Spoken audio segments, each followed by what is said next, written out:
From Toronto to Tokyo, and from Thonia to Syrinx, this is The Basement, your companion to the Ready Player One novel. Join our hosts each episode for complete chapter breakdowns and deep dives into the pop culture references through a series of challenges and homework assignments. The Basement is the Ready Player One podcast for people who love things. And now, please welcome Albert and the rest of the Gunchers for this week's episode.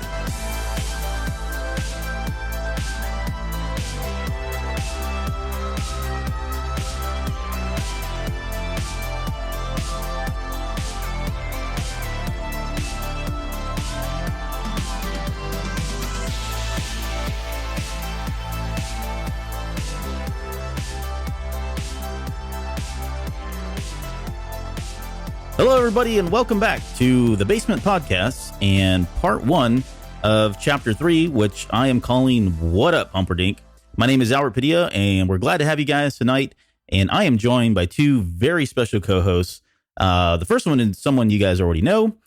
He's got an appetite for social distortion. He's a big fan of most of the Star Wars movies, and currently going through podcast retirement, though he's here, so that kind of a conflict of interest. But please welcome back the Dark Lord of Podcasting, Magic Mike Rondo. Magic Mike, wow, that was my life story. Magic Mike, those movies were based on my experiences as a young man. But anyway, it's good to be podcasting. I haven't podcasted since the last time we did the Cantina Cast, episode 230 there. So I'm enjoying my retirement. It's good. I feel like we've been podcasting all night though. No reason, I won't blame anyone for that, but right. But continue, sir. Well, that's a great segue, because at this time, I'd like to introduce someone else, our other co-host tonight. And I've had the pleasure of dying next to him on exotic locations like Naboo, Endor, Tatooine. You may know him as the host of Bad Gamers Anonymous, but really, he's not bad. He's just drawn that way. Please welcome Bad Gamer Crowley. Thanks for having me, Albert. It is a honor and a pleasure to be here. Well, good. And I didn't do the Mr. Crowley joke. So I listened to your last show, and I was going to do the whole Mr. Crowley bit. And I was just going to ask, just off the top of the show, is that something you're just like sick of? Has this been with you like your whole life, that Mr. Crowley joke about that song? No. Well, yeah, I guess kind of. I mean, it didn't get bad until Supernatural came out, and then everybody thought that I was a big fan of Supernatural. So. Oh, nice. Yeah. Which, by the way, that song is an amazing song. It's off the 1980 album from Blizzard of Oz by Ozzy Osbourne. So fun fact, though. Fun fact. That's what this show's all about. It's fun Actually, facts. Crowley is the second Crowley in my life, because my best friend growing up, his last name was Crowley. So this is actually my second Crowley, and it's very weird. But, I don't talk to that other Crowley anymore. But sorry. Go ahead. Well, after tonight, you may not be talking to this one. So. Well, that is true. That is true. When I get to the editing process, I may not talk to Crowley ever again, but That's okay. Yeah. So listen, so before we jump into the news, one of the things that we've been doing is kind of a regular segment for people that are coming onto the show for the first time is kind of get a background on when you came into the novel, when you read it, and, that kind of thing. You've got a very interesting story, so I'll just kind of hand it over to you. But when did you get into the novel here, and what's your experience been with it so far? Well, I guess I've been aware of the novel for a few years anyway. I became first aware of it when I heard Will Wheaton was doing the voice for the audiobook. And I thought, oh, well, I hate Will Wheaton, so I guess I'm never going to read that book. But then you approached me and you said, hey, would you be willing to come onto the podcast and talk about some of these things? And I just like to hear myself talk. So I was like, yeah, absolutely. Sure. Yeah. So that seems to be a theme with the two of you, but that's, So, well, that's probably why we get along so well. So I got the book. I downloaded the book on Kindle and I read it in 26 hours. Now, this is wait, time out. It's not just 26 hours. This is in the last 26 hours that you read the book. Well, I did have a touch of food poisoning, so I didn't have a whole lot to do while sitting. So I read the book. It was a very good book. I really enjoyed the book, minus like some of the political stuff, but like the book itself, like the plot. And obviously the nostalgia I loved because it brought me back to my childhood. I'm 42 years old. So this was stuff that I grew up with and I could picture it and the feelings and some of the stuff that he just did a really good job of describing my childhood, which I'm sure everybody says, but yeah, he really did. So the book sucked me in, and I'm a voracious reader anyway, and so I couldn't put it down, and I'm glad I did. I really enjoyed it. I thought it ended well, and so it's more than what you can say for a lot of books. Yeah, absolutely. And I'm glad you read the book too, because this show would be really weird if you didn't. Well, at least he probably did the homework assignments too, unlike somebody else we know. I won't mention his name, but Mike Rondo. Yeah. Well, anyway, Crowley, I'm very amazed that you read within.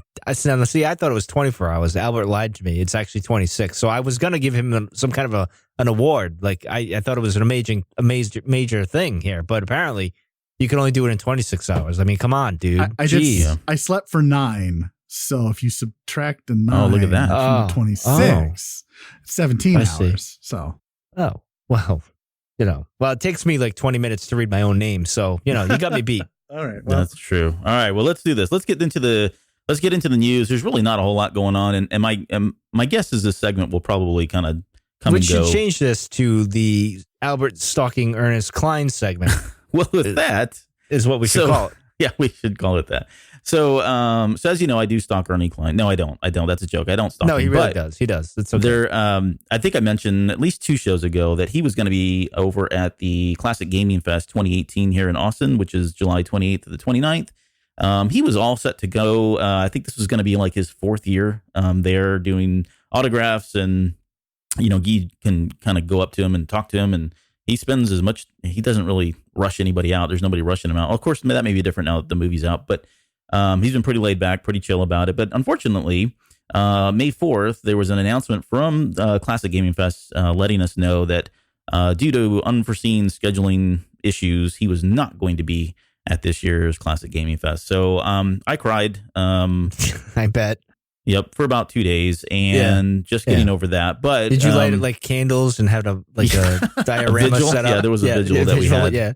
Yeah, I figured the kids were looking at me weird. My wife was crying too. Well, they do that anyway, don't they? I mean, Yep. So yeah, he's not going to be there this week. So the good news is I will be there this year. So yeah. So I'll be dressed as Ernie Cline and impersonating him and taking your donations for the Ready Player One. Yeah, we can do that. Ready Player One, yeah. Yeah, I can see that. Well, now he's a big shot movie guy, so now maybe he can't be at these little things. And I'm only kidding. So if he's listening, I'm only joking. I'm not really serious. Not that he listens. I mean, I can't imagine him stalking Albert. I know Albert. Wouldn't that be a turn of events that I would appreciate? That would be a plot twist, kind of like someone showing up in the Solo movie that you don't really think he should be there. But that's a whole other thing we can talk about later. Spoiler alert. All right, let's get out of here before. By the way, I almost slipped, but go ahead. All right. Well, that's all we had for the news, really. I mean, again, it's pretty light. And, as time goes on, until we get more from like Ready Player 2, I was trying to find out if maybe we got we don't have the release date as of this recording. And we're hitting this on May 11th. So as of today, we don't have a release date yet. You can pre-order it now. You can pay for it now. They'll take your money pretty much anytime. But the movie's not showing ready to come out. So kind of like Disney, they'll just take the money. Right? Yeah, absolutely. Sorry. Yeah. Okay. Okay. With that, let's get into our main show. And again, so we're going to get into chapter 3, and I did break this up into 2 parts just because chapter 3 is got a pretty good amount of content in terms of pop culture references and that sort of thing. The tsunami is coming which is chapter 6, which is just overwhelming to me, honestly. In terms of how we're going to tackle that. But so chapter 3, let's just pick up at chapter 2 first. So at the very end of it, in chapter 2, H reaches out to Parzival. He lets him know that he's got the basement online. He's got about 30 minutes before his next class starts. And he logs over into H's basement chat room. And they kind of use chat room as almost like an instance within an instance, really is what it is. And so he's still in school, yet his avatar is now in H's basement. And the basement really is just kind of this, he mentions there's a door that doesn't really open up and doesn't go anywhere. And H has modeled this basement to look like an old, large suburban recreation room circa the late 1980s. And then inside there, to kind of go with the first quote, it's going to take us right into our first reference. He said, old movie and comic book posters covered the wood-paneled walls. A vintage RCA television stood in the center of the room, hooked up to a Betamax VCR, a Laserdisc player, and several vintage video game consoles. Bookshelves lined the wall, filled with role-playing game supplements and back issues of Dragon magazine. So he's already kind of painting this picture, and we'll get some more of that here in a little bit. But this is kind of the, this is a nerd recreation room. It's the man cave before man caves for man caves, and we're already gonna kind of get a feel for what H's, background and interests and likes are. But let's jump into this first reference, because he makes reference to a Betamax and a Laserdisc player, but he doesn't mention a VHS player, which I thought was very interesting because I had a VHS player. But let me just throw this out there, and Crowley, let's just start with you. So between Betamax, Laserdisc, and VHS, which one of those did you have either growing up, or a better question, follow-up question to that, do you have any of these still today? I don't actually have any of them today, thankfully. But interesting story. I remember as a kid in the 80s when the first in my town, in a small town in Iowa, got their first movie rental store, VHS rental store. Oh yeah. And my dad ran over and he put a deposit down to rent a VCR. And I don't remember if it was Betamax or VHS, but I remember that they had both, and he couldn't figure out which one he wanted to rent. But I remember the movie he rented. It was Conan the Barbarian. Good movie. So we got Very to watch. Good movie. Great movie. Yeah, it was weird as a kid to watch that movie. It did things for kids. Yeah. Well, it's the witch scene that really does it for the kids, right? Like you watch that scene when he's, Yeah. Yeah. With the witch. Yeah. You're like, what in the heck is happening here? I was like, wow, you're letting me as an 8-year-old watch this, Dad. Thanks. Yeah, my dad. Here's a beer, Yeah, son. my dad had no problem. Can I have a sip of that? Thanks. Yeah. My mom, on the other hand, is like, close your eyes. Close your eyes. Right. Oh, yeah, I'm closing them, Mom. I'm closing they're closed. them. I'm not peeking. Don't worry about it. So I remember that, and that was fun.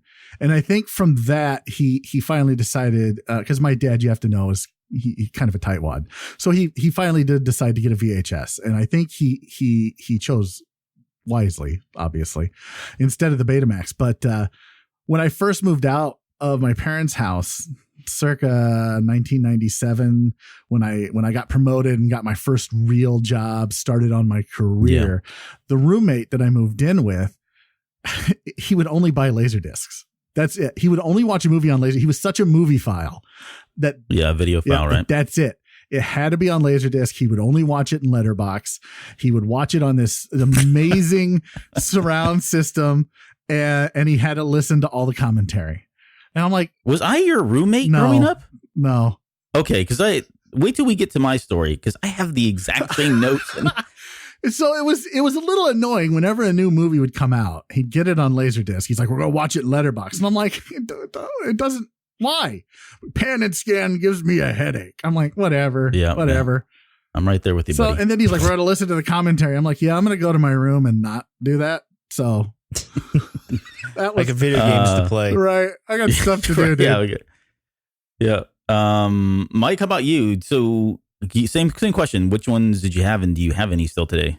First, there's a fun fact with Conan, because Conan the Destroyer, I got a thing for Grace Jones back in the day. I don't know what it is. Something about that woman when I was a kid. Just it's the way she delivers that line. You take them. I don't know, but she drove me crazy back in the day. But anyway, enough of that. I only had the VHS, to be honest. I don't recall. I remember when I was just before my preteens. I was 8, 9 years old. I remember my mom taking me to Major Video at the time. I guess that was the big one at the time, released around here. And we get the thing. And I remember the first one we rented was actually Critters. That was like the first video that we rented. I just was happened to walk around the thing. I was actually looking for porn movies, but I was young and ambitious, and it didn't work out that way for me. So. In any case, I was walking the aisles and I saw Critters, and I'm like, oh, well, kind of like Gremlins, but a little more violent. So I went with that. And that was the first video I had. But then I remember before we came on air, I told Albert, I remember Laserdisc. I don't remember the Betamax thing too much, but I remember the Laserdisc. And this is the weird thing that happened. And this is typical Rhode Island thing. It's politics and everything. I remember in health class, I want to say it had to be 89, 88 or something around there. They pulled out the Laserdisc thing for some health video thing. And I'm like, what? Well, where did you get a Laserdisc at this point? Like, what are you doing? Like, but it's, because it's school. You think they're broke. They don't even have enough. We have books from like 1945 here at the time. Probably still the same books that I read when I was in school too. And you're like, where did you get that from? I remember that. And, but yeah, I don't remember Betamax, but I remember the Laserdisc later on. as I got older, but I had VHS. VHS was my thing. It wasn't a big deal to me. That was like, bread and butter back in the day. That's going renting movies. That's all you could really do as a kid, really. Go to the movies, play video games, rent VHS tapes, and that's about it. But wasn't the game changer recording? I mean, wasn't that it? You could record TV, you could record movies on TV. See, I never liked that though, because I always thought like the quality was bad. Like when I did it, maybe it just didn't look as right. I don't know. Maybe there was so there was a couple factors that played into what kind of quality you got from the tape players, right? You had SP, EP, and LP. And if you were doing SP, that gave you the higher quality. If you went with the longer, 10, 12-hour tape recording types, then you could record more stuff on there. But you had this kind of like a crosstalk noise that would come on the tapes every once in a while, or you may see another image from another movie, and you're like, what is that kind of thing? That was all part of this country. So let's table Laserdisc just for a second. Yep. I want to go back to VHS and Betamax, because this was a war, right? This was like the war of wars. And it's very similar to me. Was it Coke and Pepsi type of war? Or? Well, no, I'm thinking more like console wars, right? You think about like Sega, the 16-bit console wars, or maybe even the 8-bit, although that really wasn't a competition. But the 16-bit war, at least here in the U.S., was very similar. There was a lot of parallels here. You've got the VHS technology, that came out in 72, right? And then Sony released theirs in 75. And for me, that was way before I even knew these things were out. And you had these two competing products. One was really good quality, Betamax. You had VHS that was, some standards are a little bit looser there. And really what it came down to was primarily two things in terms of who won this, because they were vying for all of the movie rights, right? They wanted the movies on Betamax. Sony wanted them there. Philips, Matsushita, and a couple different companies, other companies wanted their movies on VHS. At the end of the day, though, when these two things launched, the biggest drawback for Betamax was the fact that it only could record 60 minutes. So how do you put a movie on for 60 minutes, right? So that already and now eventually they got it up to like 5 hours, but this was a couple years later, or several years later, I should say. But that was really the biggest one, is they couldn't get over 60 minutes, and VHS out of the gate could do 120. The other factor that played into determining a winner in this was none other than the adult entertainment industry. They backed the VHS format because they could get longer movies on there. And you can make that, there's arguments to be made about the internet too, and what drove a lot of the technologies there. But that was really one of the things that kind of helped them to kind of win that war. The eventual, so Laserdisc then comes into play right about 78 or so, 75, somewhere around there. And that was and so this is where the video files come in, because this was like, you had a higher resolution. You could do like the letterbox, you could do the commentary, you had all these other features. There was no more, fast forwarding. You didn't have to worry about be kind, rewind kind of stuff. And I do miss that though. Be kind. Yeah, I do miss that too. The only like big drawback with the Laserdisc players is that, and this wasn't until later on that it got addressed, is you could put most of the movie on one side, but then when the movie, was done, you had to eject it, take the disc, flip it, close it, and then close the lid, right? Well, it kind of breaks that. If you're watching a really good movie and it comes up to that part, you've got to waste another, 60 seconds to get that thing to flip around. So that's kind of how it all happened. We all know that VHS ended up winning. Sony was pretty, they were very stubborn about retiring that because they had invested a lot of money. They were pretty proud of the product. But believe it or not, Betamax went from 1975 all the way to 2002, and Laserdisc went from 1978 to 2001. And then we were just, before we came on the air, we're looking at VHS. It looks like that pretty much finally died out in around 2007, 2008, somewhere around there, because of the advent of DVD. So that's a little bit of history there. To answer the question that I was asking you guys, I still have my VHS player. Not shocking. Yeah, I'm not surprised. Not shocking. And I'm going to reach over here. Oh, I am looking at, now here we go. You get the original Ewok porn Adventure? collection that you had on VHS? No. It's worse. Adult it's Entertainment. worse. This is worse. This is the Ewok Adventure on VHS. We're not gonna. I'm leaving the show right now. So, and that is, bye. it's not even a caravan. This is before it was called Caravan of Courage, right? So this is when it first came out. It was a TV made only movie. We're going to talk about this in the next. I hope not. Episode. Well, I won't be on that episode. So that's which Mike, you have to come on to that one. No, because it'll be As an just Ewok fan. you think I hate The Last Jedi. I mean, this will just be 2 hours, 50 seconds of me just bashing these wannabe Care Bears. Right, yeah. And then some of the other gems I've got in my VHS collection here. I'm looking at a copy of War Games. This is an MGM movie time release, and a really cool find that I just picked up. I went into a bookstore the other day and found the 1995 editions of the original Star Wars trilogy. So this is prior to the 97 releases where they added all the special features, and Han shot first and all that. So, and I picked that for $2. So the VHS is still, and here's the funny thing. I showed my kids the tapes. They had never seen one before up until just a few weeks ago. They thought these things were the coolest things in the world. I don't know why. But they were fascinated by the fact that it was tape, and that, the VCR would, they were watching it spin, and they were asking me what that noise was and what the counter meant, and, how do you flip it around? I mean, they were just fascinated by the fact that that this was some kind of technology that they weren't familiar with. So I don't know. Technology seems like a very, I don't know if that's the right word. It is technology. It's very antiquated technology. It's kind of like podcasting setups. Sometimes they're good. Sometimes they're really good. Sometimes they're like, talking in a tin can. I don't, Sure. Yeah.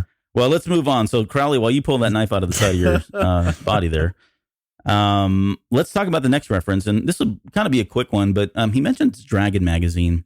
So Mike, I know the answer for you on this one. And the question really is, did you play role-playing games, tabletop role-playing games growing up? Crowley, did you ever get into that growing up? No, I didn't. Here's the thing. I loved role-playing video games. I hated tabletop role-playing. I can't. Yeah, very similar. I can't explain why I did, but I absolutely did. I couldn't get into it. Like, friends tried, and I gave it a shot, and I'm just like, this is silly. I feel silly. It's probably just me, and it's a personal preference, but no, I couldn't do it.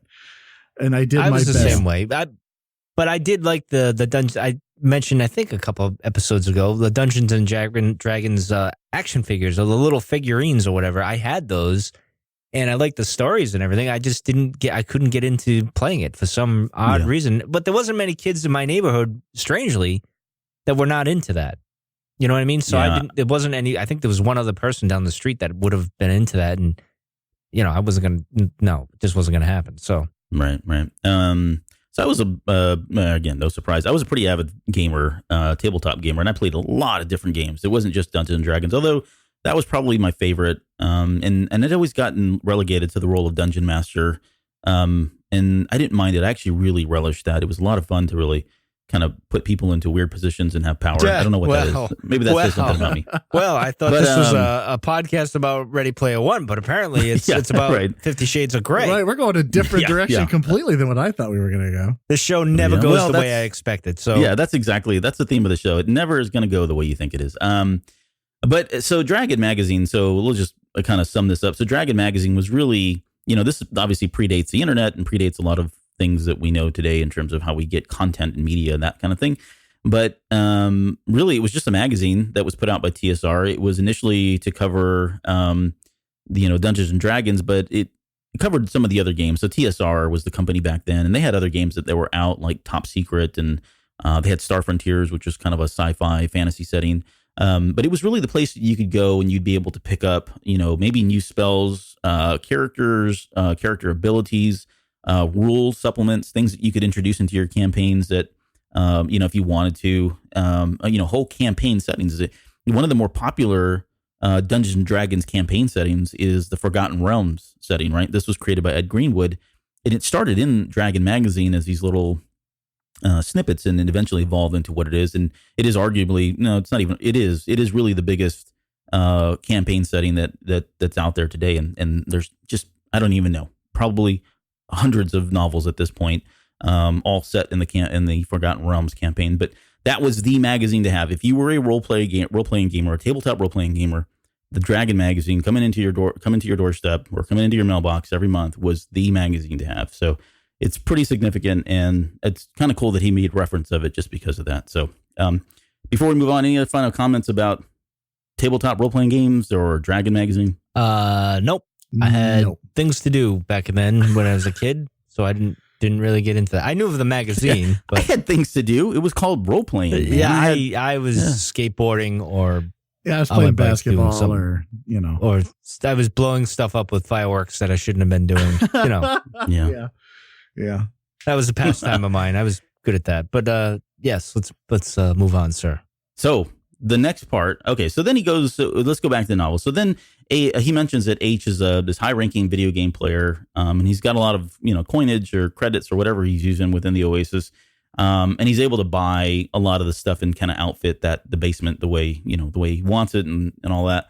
But he makes mention that he's best at Capture the Flag and Deathmatch games, and that he's even more famous than Artemis.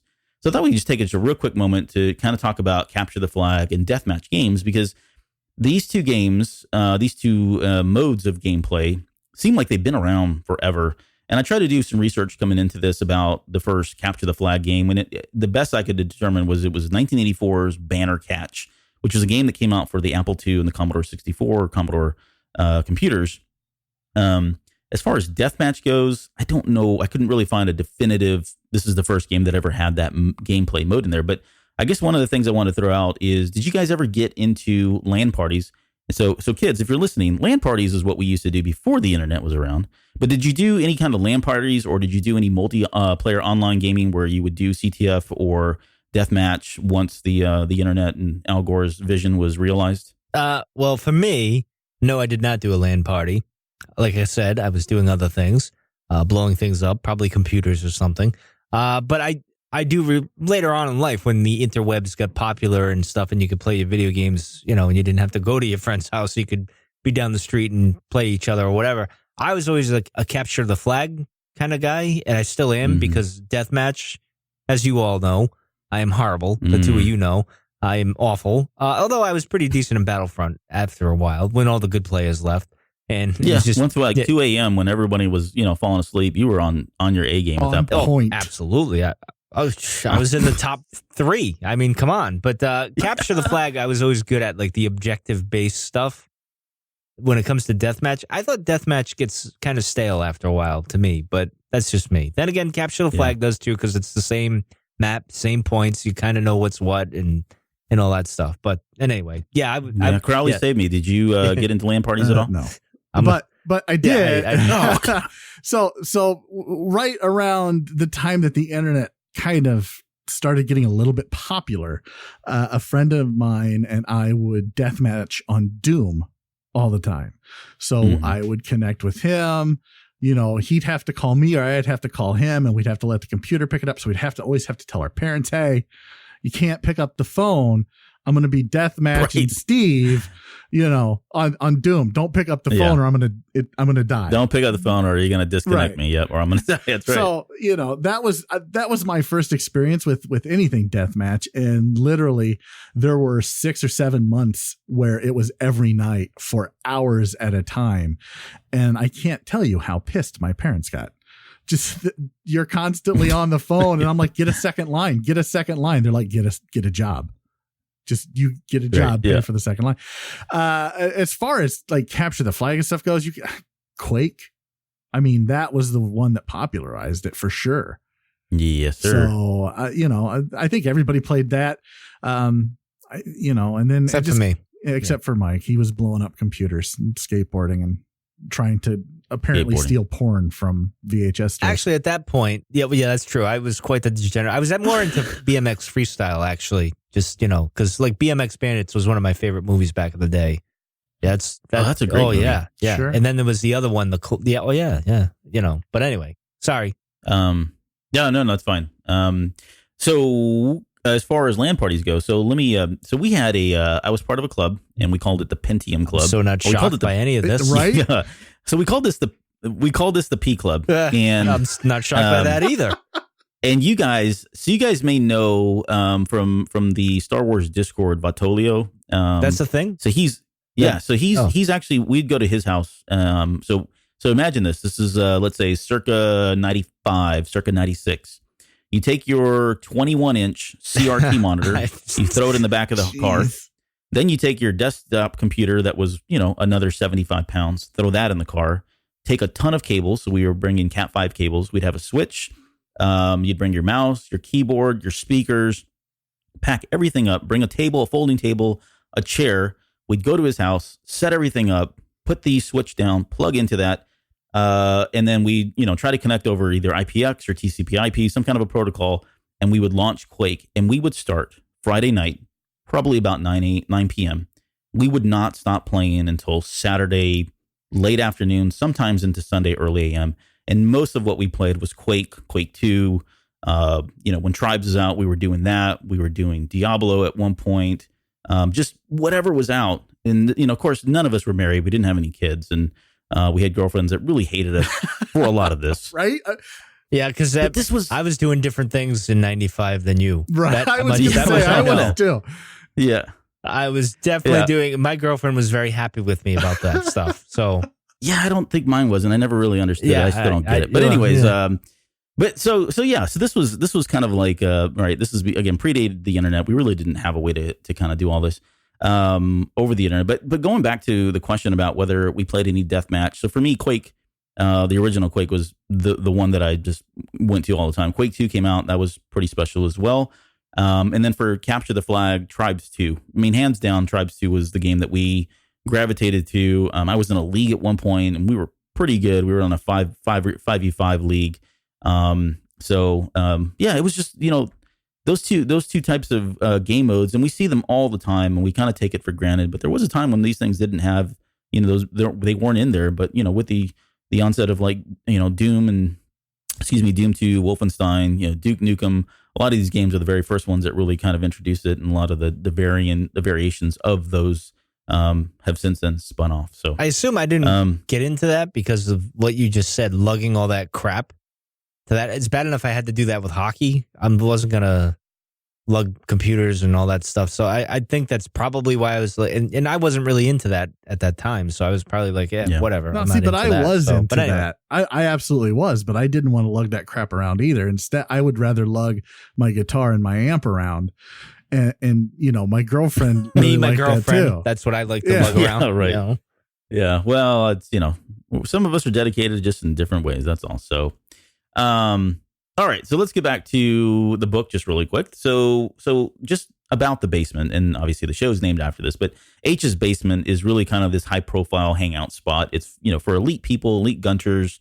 Sometimes they're not gunters. And they were invited to come and hang out in the basement by H himself, right? So you couldn't even get in unless he invited you. He kind of mentions all the people that are just kind of hanging out, loitering. He says there were humans, cyborgs, demons, dark elves, Vulcans, and vampires.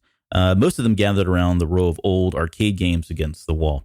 So there's a couple things in there. I think we all know what humans are. We won't talk about cyborgs, but I did want to focus on dark elves and Vulcans. And so let me just take this opportunity to say that as best I know, Crowley is probably one of the only friend that I know that really likes Star Trek.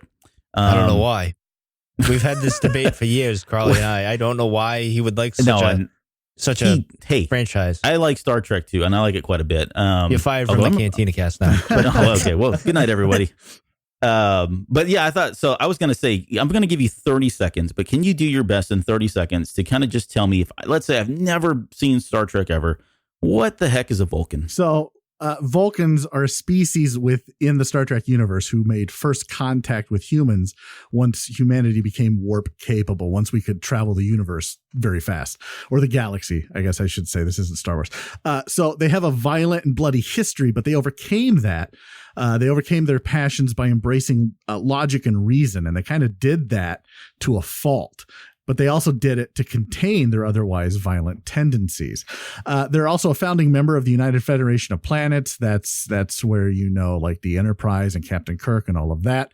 They're famous for their greeting and their farewell of live long and prosper. And just a quick bit of trivia on that. The hand symbol was made up by Leonard Nimoy, the original actor who played Spock. And he took that from when he was a kid. He was at a Jewish ceremony, and he kind of snuck a peek at a Jewish rabbi making that symbol while everyone else was supposed to be having their heads down and their eyes closed. So there you go. Very interesting. I did not know that. I'm glad I invited you onto the show. I didn't want to know that. But Star Trek is just a better class of sci-fi. That's all. Oh, boy. And with that, you were out. Listen, dude. Listen.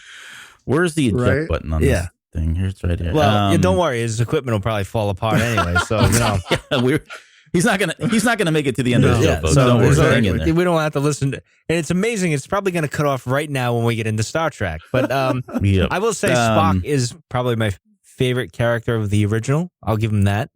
So let's go there, because that was the question: is do you have a favorite Vulcan? And Mike, you're saying Spock. Or I threw a couple of them on there. Were you familiar with some of the other ones on there? They look familiar. I wasn't that big into them. So I like Star Trek. I mean, my mother liked the original. I grew up actually liking the Next Generation. I don't know. Yeah. I like, kid of the 80s. Yeah. But, well, I just like them better. Captain Picard is better than Kirk any day of the week. But, I that's agree. just my, well, see, we can agree on something. But Star Trek was all right. I just, again, it is science fiction. It's probably, I guess you could say, the best science fiction, because I don't see Star Wars as science fiction. I see it as science fantasy and mythology, and it's more of a soul, whereas Star Trek is just kind of, logic and reason, and logic and reason is cold and dark, and, even if it's logical, it's still cold and dark and doesn't have much of a spirit, if you will. So, yeah, that's from a non-spiritual type of guy there, Crowley. But anyway, I don't disagree. So Crowley, what about you? I don't disagree. As far as my favorite Vulcan, man, like, right? Is this like picking your kids? Like, which kid do you like the most, kind of thing, or is this a pretty easy choice? No, I thought about it. I mean, I see you have Mr. Savick on the Spock's. Yeah, isn't that Spock's dad there? No, Sarek over next to him. Yeah. No, the other one. Sarek. Yeah, Sarek. Sarek's a very interesting character in the Prime universe.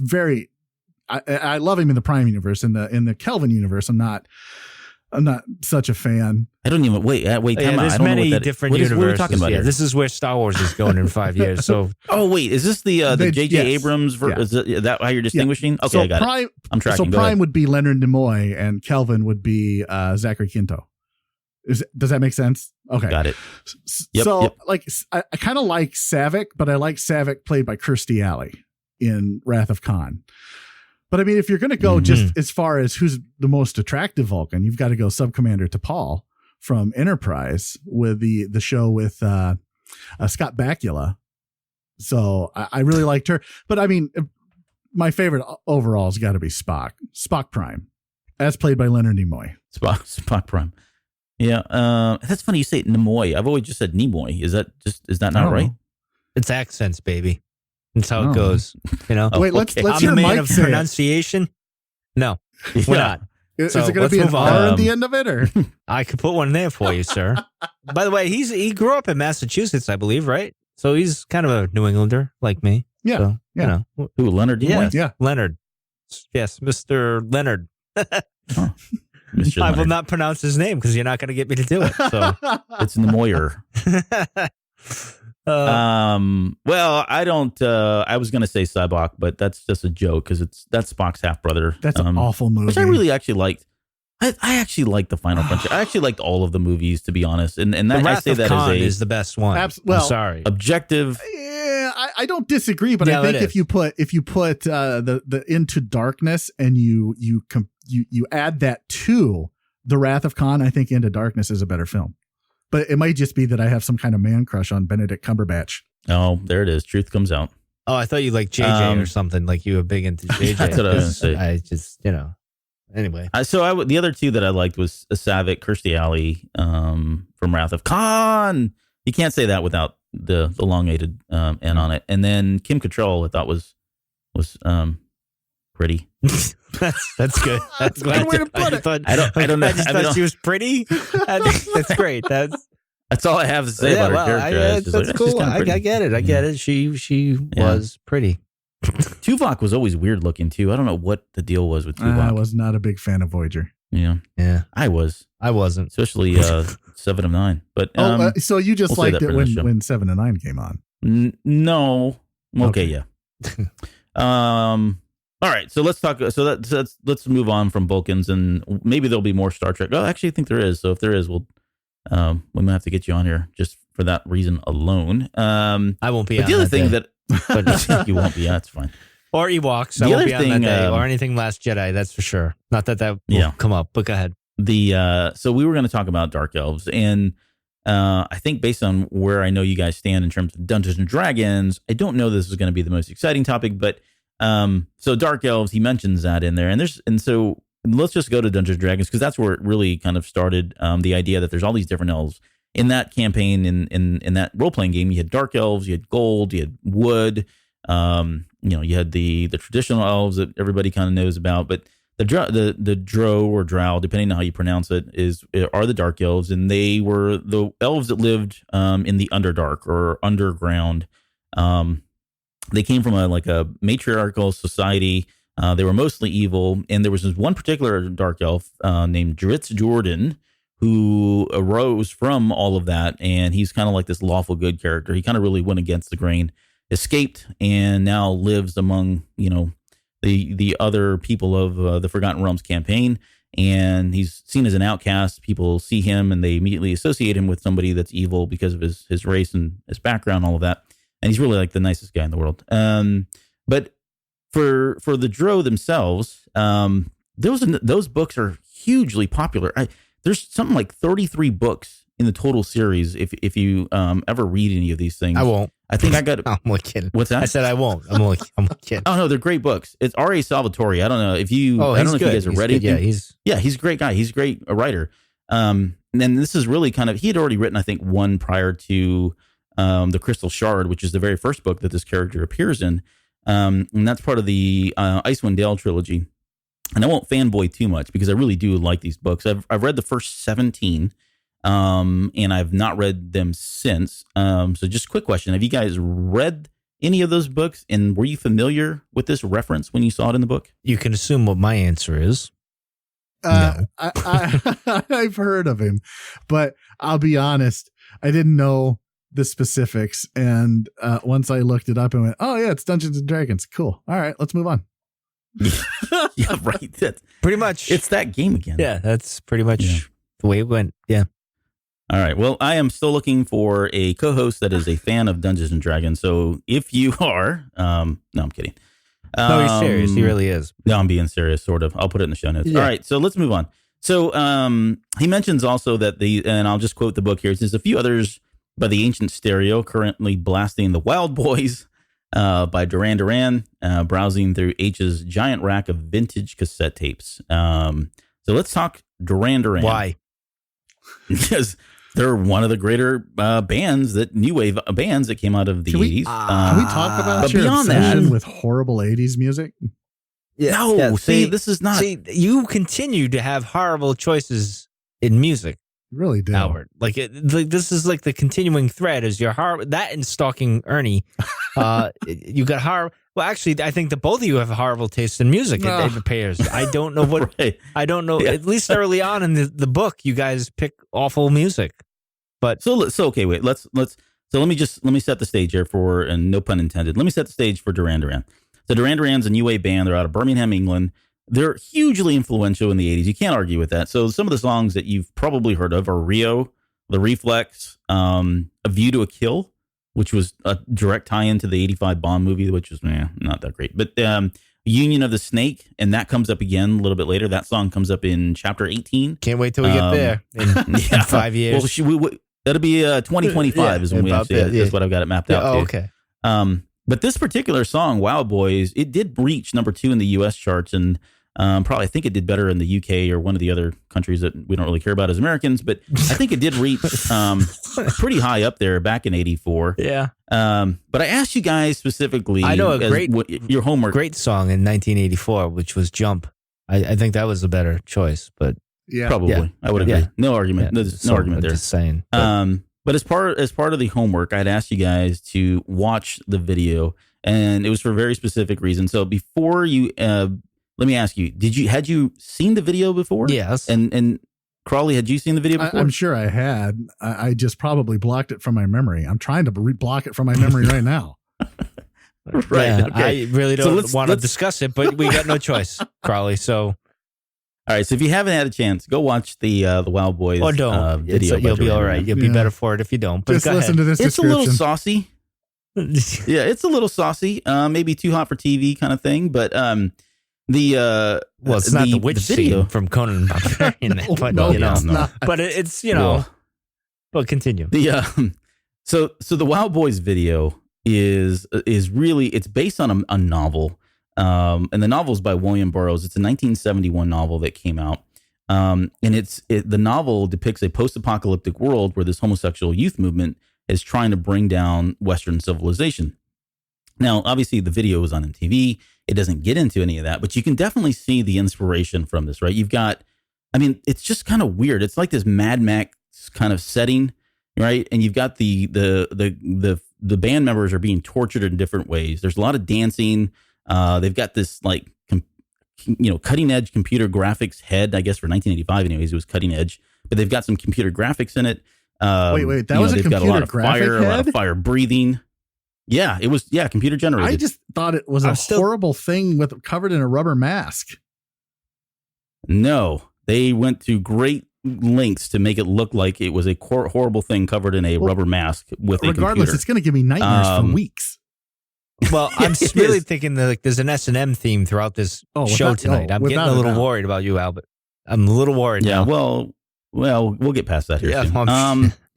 Yeah, and it's got like this there's a huge windmill. There's lots of wind. There's some people tossing desks at the beginning, which doesn't make any sense. You've got acrobatics.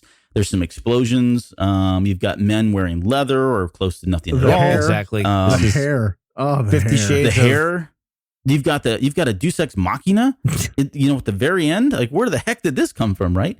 And then right around the 3-minute and 32-second mark of the video, we have what I can only assume to be a subspecies of the Dianoga from Star Wars Episode 4. It's like this little monster creature that comes out of the water and kind of looks around. So it's just over the top. And I remember this video when it came out only because in terms of like the production, and you can argue that it's a terrible video. In fact, I won't even argue with it. I think it's a terrible video. Well, you can't argue because it's a fact. It is. It's right, like it's a Fruity fact, right? Pebbles There's no is the greatest cereal of all time. You can't argue that anyway. So, but go ahead. But they spent almost close to £1 million, and I don't know what that equates to again because I'm an American, but they spent close to £1 million to create this video, and it was one of the largest budget videos that had ever really had graced the screens of MTV up to that point. But it was just so wild, and maybe that's the whole point of it. But it was just, the song is obviously, I really do sincerely like the song. We're not shocked by that. Yeah, you shouldn't be shocked by it at this point. So, but the video just never was kind of jarring. It was I was very disconnected from that video came out. In fact, I remember when it used to come out, I would just kind of flip the channel and come back, maybe 4 minutes later and see what else. You should watch some Tool videos if you want to be disturbed. You could do that. It's a much better genre of music. Well, that is true. Yeah. Yes, I agree. So I know I kind of went on there about the video. But any just kind of quick thoughts from you guys as you were watching it? Or emotions? No, it was just typical 80s. It kind of reminded me of I don't know why I want to say Pink Floyd in The Wall. What? When the kid another brick in the wall with that whole like that mind control thing. I don't know. It just reminded me of that for some stupid reason. I don't know. Maybe it just didn't click for me. It was just very quintessential 80s. It was. Yeah, I guess you could say like that whole weirdo 80s avant-garde. Avant-garde. That's whatever. Exactly what it was. You could tell they were trying really hard to be artsy. Really hard to be artsy. That's exactly what it was. Well, and so the director of the video was Russell McKay. He was actually trying to do a full-length movie production of that novel, which was The Wild Boys, A Book of the Dead, right? He was a fan of the novel. And so he was kind of using this as a test bed, a test ground to get some attention, to see if he could get some funding for it. That didn't work. I think it didn't work. He actually, at one point, I think someone did sign up to do it and it never panned out. And the reason, and this is going to keep coming back to this, but the reason why is he wanted to turn it into an adult entertainment movie. So yeah, that's kind of that's why it was so. I get the feeling there was a little of the motives behind that then. If it just seemed some sex trafficking was going to go on there. But anyway, this show is certainly going off the edge. Well, we're losing our clean lyrics label now, let's be careful. Yeah, well, yes, that's true. Sorry, let's move on, sir. No, I'm kidding. So enough about Wild Boys and Duran Duran. Let's move on from that horrible chapter. They still are one of the greatest bands. No. All right. So then he mentions that H has this giant rack of vintage cassette tapes. And so I had a couple of jokes in here. I said, so let's talk about cassette tapes, but more importantly, let's talk about the importance of Scotch tape and the importance of a pencil. if I say that to you in cassettes, do you guys get what I'm talking about? But the pencil was the most important. Yeah, I didn't have the patience for the Scotch tape thing. I was like, let's get a new one. Well, that was the funny thing with the Scotch tape. My blank tapes, I just didn't know what the hell it was. It's whatever. All right, this is what I'm listening to. Right. And, that's the way it was. So the Scotch tape really was two things. You could do two things with that. If for whatever reason your tape got sucked into the tape player and you pulled it out and it ripped, or your little brother pulled it apart and snapped it, you could splice it, right? Cut off the ends that were, not stretched out. Yeah. And literally just put those two ends together, put some tape on there, throw it back in the cassette player. And yeah, you were cutting out some music and you would go, and then it'd come back in. But you could do that, right? With some tape. The other thing it did is on the tapes where, again, I'm talking to anybody that's under the age of 25. But these tapes had these little tabs on the back. And so if you bought a blank cassette, it had the tab there, and it meant you could record on it. When you didn't want to record on it, you would just pop that tab out. There's a little piece of plastic. You kind of fiddled with it back and forth. It'd come off, and then you couldn't record anymore. If you needed to get around that, or let's say you had, Footloose, and you really wanted to record, Kiss, and you didn't have any blank tapes, you could take a piece of Scotch tape, place it over that little place where there was a hole, and it became a recordable cassette at that point. So that was kind of the two pieces there and why you would have tape. Again, no pun intended.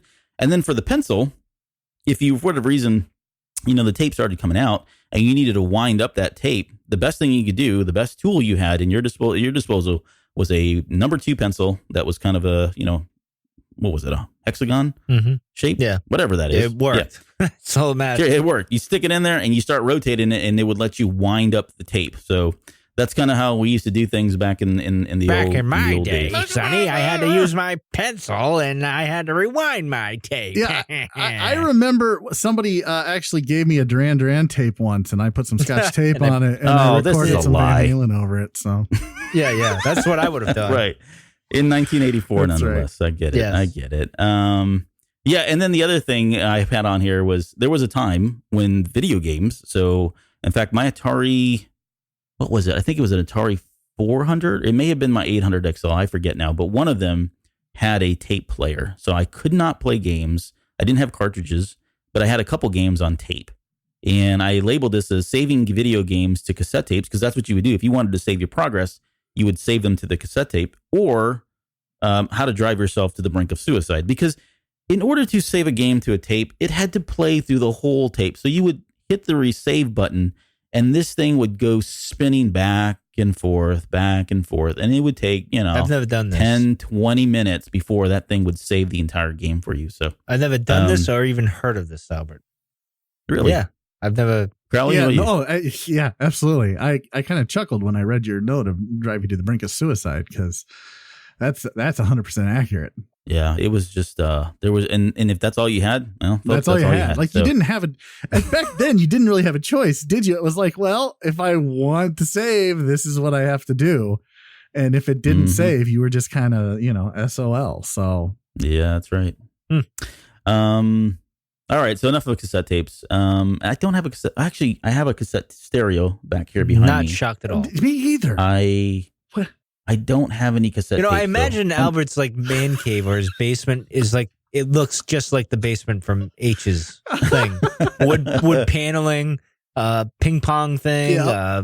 My wife hates this room because it's just like all 80s nostalgia. I'm sure. She's just sick of it. You probably have a Duran Duran and Oingo Boingo poster up there. That's right. I was going to say that. Yeah. You get one of that. You wouldn't have a Van Halen one up there. God forbid. You like good music in the 80s. So, and God knows he doesn't have any cornflakes.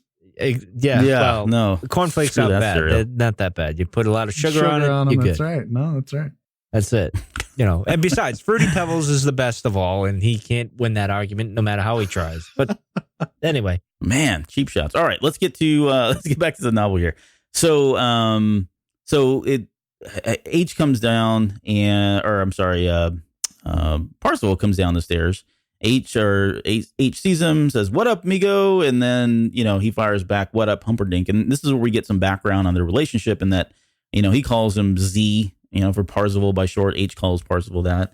And in return, Parzival calls H different names that start with the letter H. I think in there he mentions Hubert, Hubert, Harry, Henry, Hogan, whatever it is. He just kind of mixes it up because he really doesn't know his name. He just knows that it starts with an H because he told him that one time.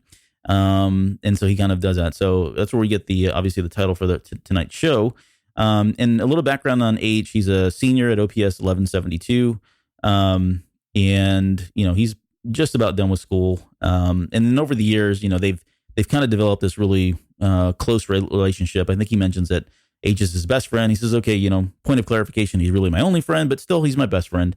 And together, they really kind of hit it off because they're both pretty hardcore gunters and had a lot of useless 80s trivia knowledge and that kind of thing. We're really obsessed with the hunt and Halliday and all of that. And together, they would do research together whenever they needed to. They would sit around in the basement, watch cheesy 80s movies, watch TV shows, but they also played a lot of video games. And so this is going to take us to a number of different, the next part of this is really just all kind of video games that he spits out here. And we don't need to spend too much time on them. But some of these are obviously big standouts more than others. But so he mentions Contra, he mentions Golden Axe, Heavy Barrel, Smash TV, and Ikari Warriors.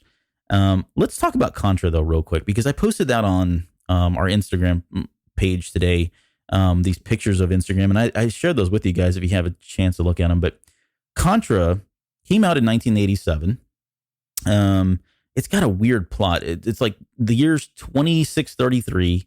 The evil Red Falcon organization have set a base on the Galuga archipelago near New Zealand in a plot to conquer the world. There's two commandos.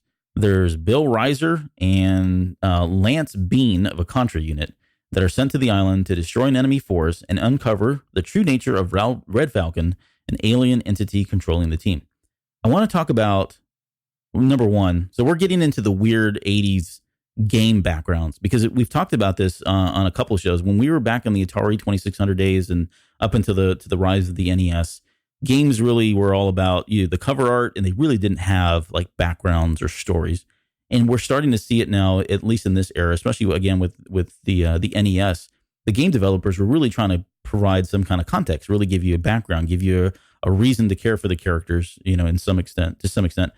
And so many times, and this is just my opinion, I want to get your opinion on it, they were terrible. These were horrible backgrounds. Like I would always read these, even as a kid, as a younger boy, reading these things and going, who wrote this? Like this was not appealing to me in any way. It was just terrible, like writing. And I don't know if that was something that was lost in translation, but it was just super corny. Did you guys ever read so let's say you got an NES game, you open up this instruction manual, usually in there was some kind of background, or they just relegated it to the back of the box and hope that, that you would read it and be sucked into the game.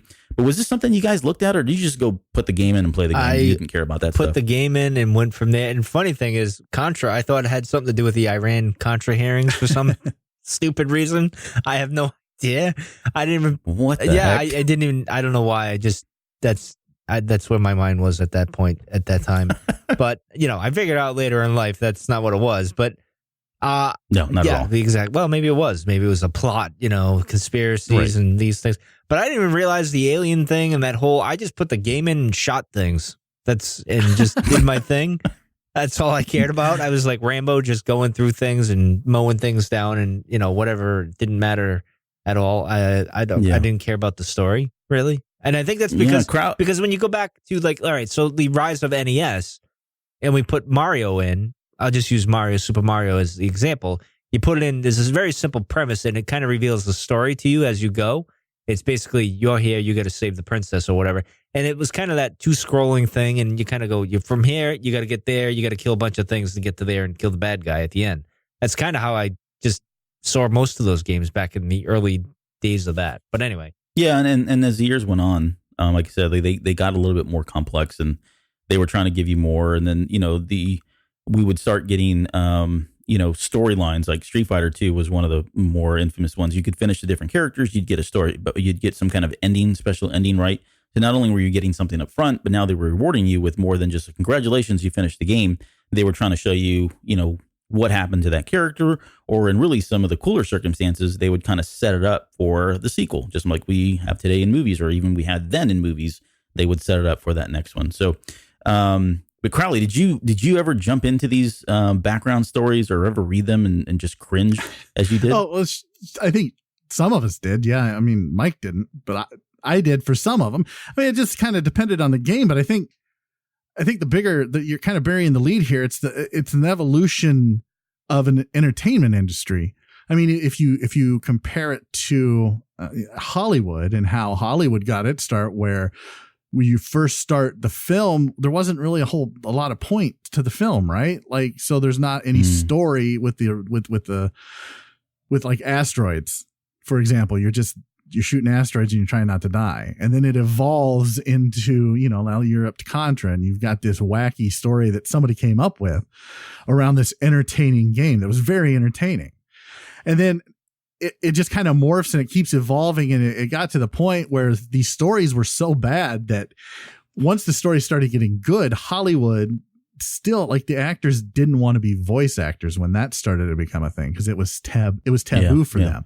And so you're finally seeing actors like Janina Gravankar who are changing that. And now you're starting to see these A-list actors are signing up to do their voices. So, I think it's great to see that. And for me, it was great to be a part of that growing up. And we've gone from these kooky, wait, there's aliens where? And who are these two, guys that I've got to take to this island to do stuff, to, these really complex, deep storylines that have some meaning. So I think for me, just personally, I mean, look at Ready Player One. Like, they take all of these experiences that have these kooky kind of throwaway stories around them, right? And he puts them in this book in such a way that it grabs you and it reminds you of it. And I think it's just all kind of comes together in this weird, glorious, amorphous blob of wonderness.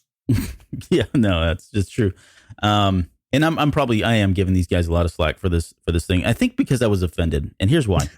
If you look at the artwork, if you look at the artwork, I see your point with the Bill Reiser is the guy with the headband on. He looks an awful lot like Arnold Schwarzenegger. First off, one, right, and the other one looks like Rocky or Rambo. Yeah, right. Yeah. So you can place the Arnie looking guy in Commando or Dutch from 1987's Predator. Yeah, right. Yeah, That's probably him. I can see that.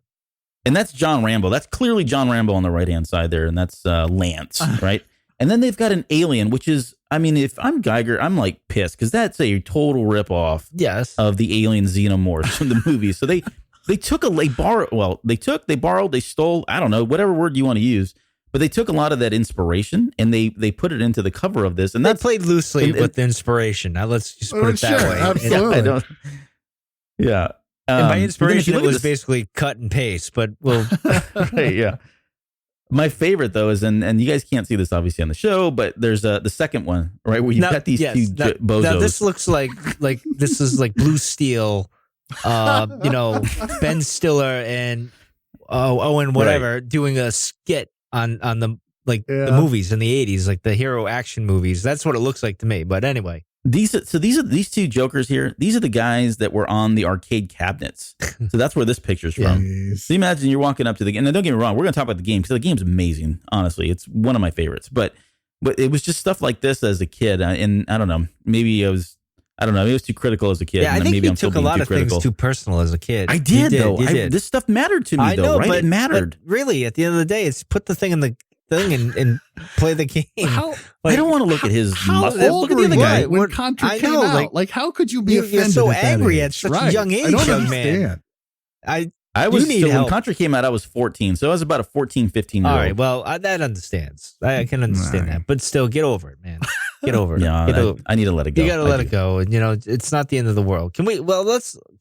I know Contra was a good game and everything, but Ikari Warriors was like a big deal in my neighborhood when I was a kid. You want to jump to Ikari? Let's jump to Ikari Warriors. Well, only because, as I mentioned to you, Albert, before we got on, because, of course, I have my little, my Raspberry Pi there, my Retro Pi, and I downloaded the, what do you call it there? The Metal Gear, the original Metal Gear game, which is very much like Ikari Warriors, in same company and everything. And my question is, I don't know off the top of my head, maybe Albert, did this come before Metal Gear, or did Metal Gear come before this? Because I think Ikari Warriors was the precursor to that. And I remember this being a big deal, and I remember loving this game and playing this game a lot. And again, the artwork is rather interesting, to say the least, on this cover. I don't know. Yeah. I don't know where they were going with this, but Didn't it was they kind just of change like the headbands and give one of the guys a porn stash. Yeah, pretty much. Okay. That's where we're going with this. Dirk. Well, in the picture, I think I sent you guys that picture of it as well. Yeah. So I don't know, but sort of. So what were your thoughts on it? What were your thoughts? They're two different companies. First, they are. Yeah. Yeah. Ikari Warriors was from SNK. Okay. That was their thing. That was, this is like just, predates obviously the Neo Geo system, but this is one of their first games that they came out with. And really, at this time in arcades and really in the home systems, we were kind of in this era of these like run and gun, shoot 'em up kind of things. These I think they're called commando genres, right? And there was a lot of them. We've got a couple that we're going to talk about here, but this was SNK's. The Contra was by Konami, which is the company that would release, later release. I think about a year later, they would release Metal Gear. Yeah. But anyways, and one of the unique things while we're talking about Ikari Warriors, because that one, this is one of those games that when I pick my favorite, my top 10 games that I would play, this is definitely one of them.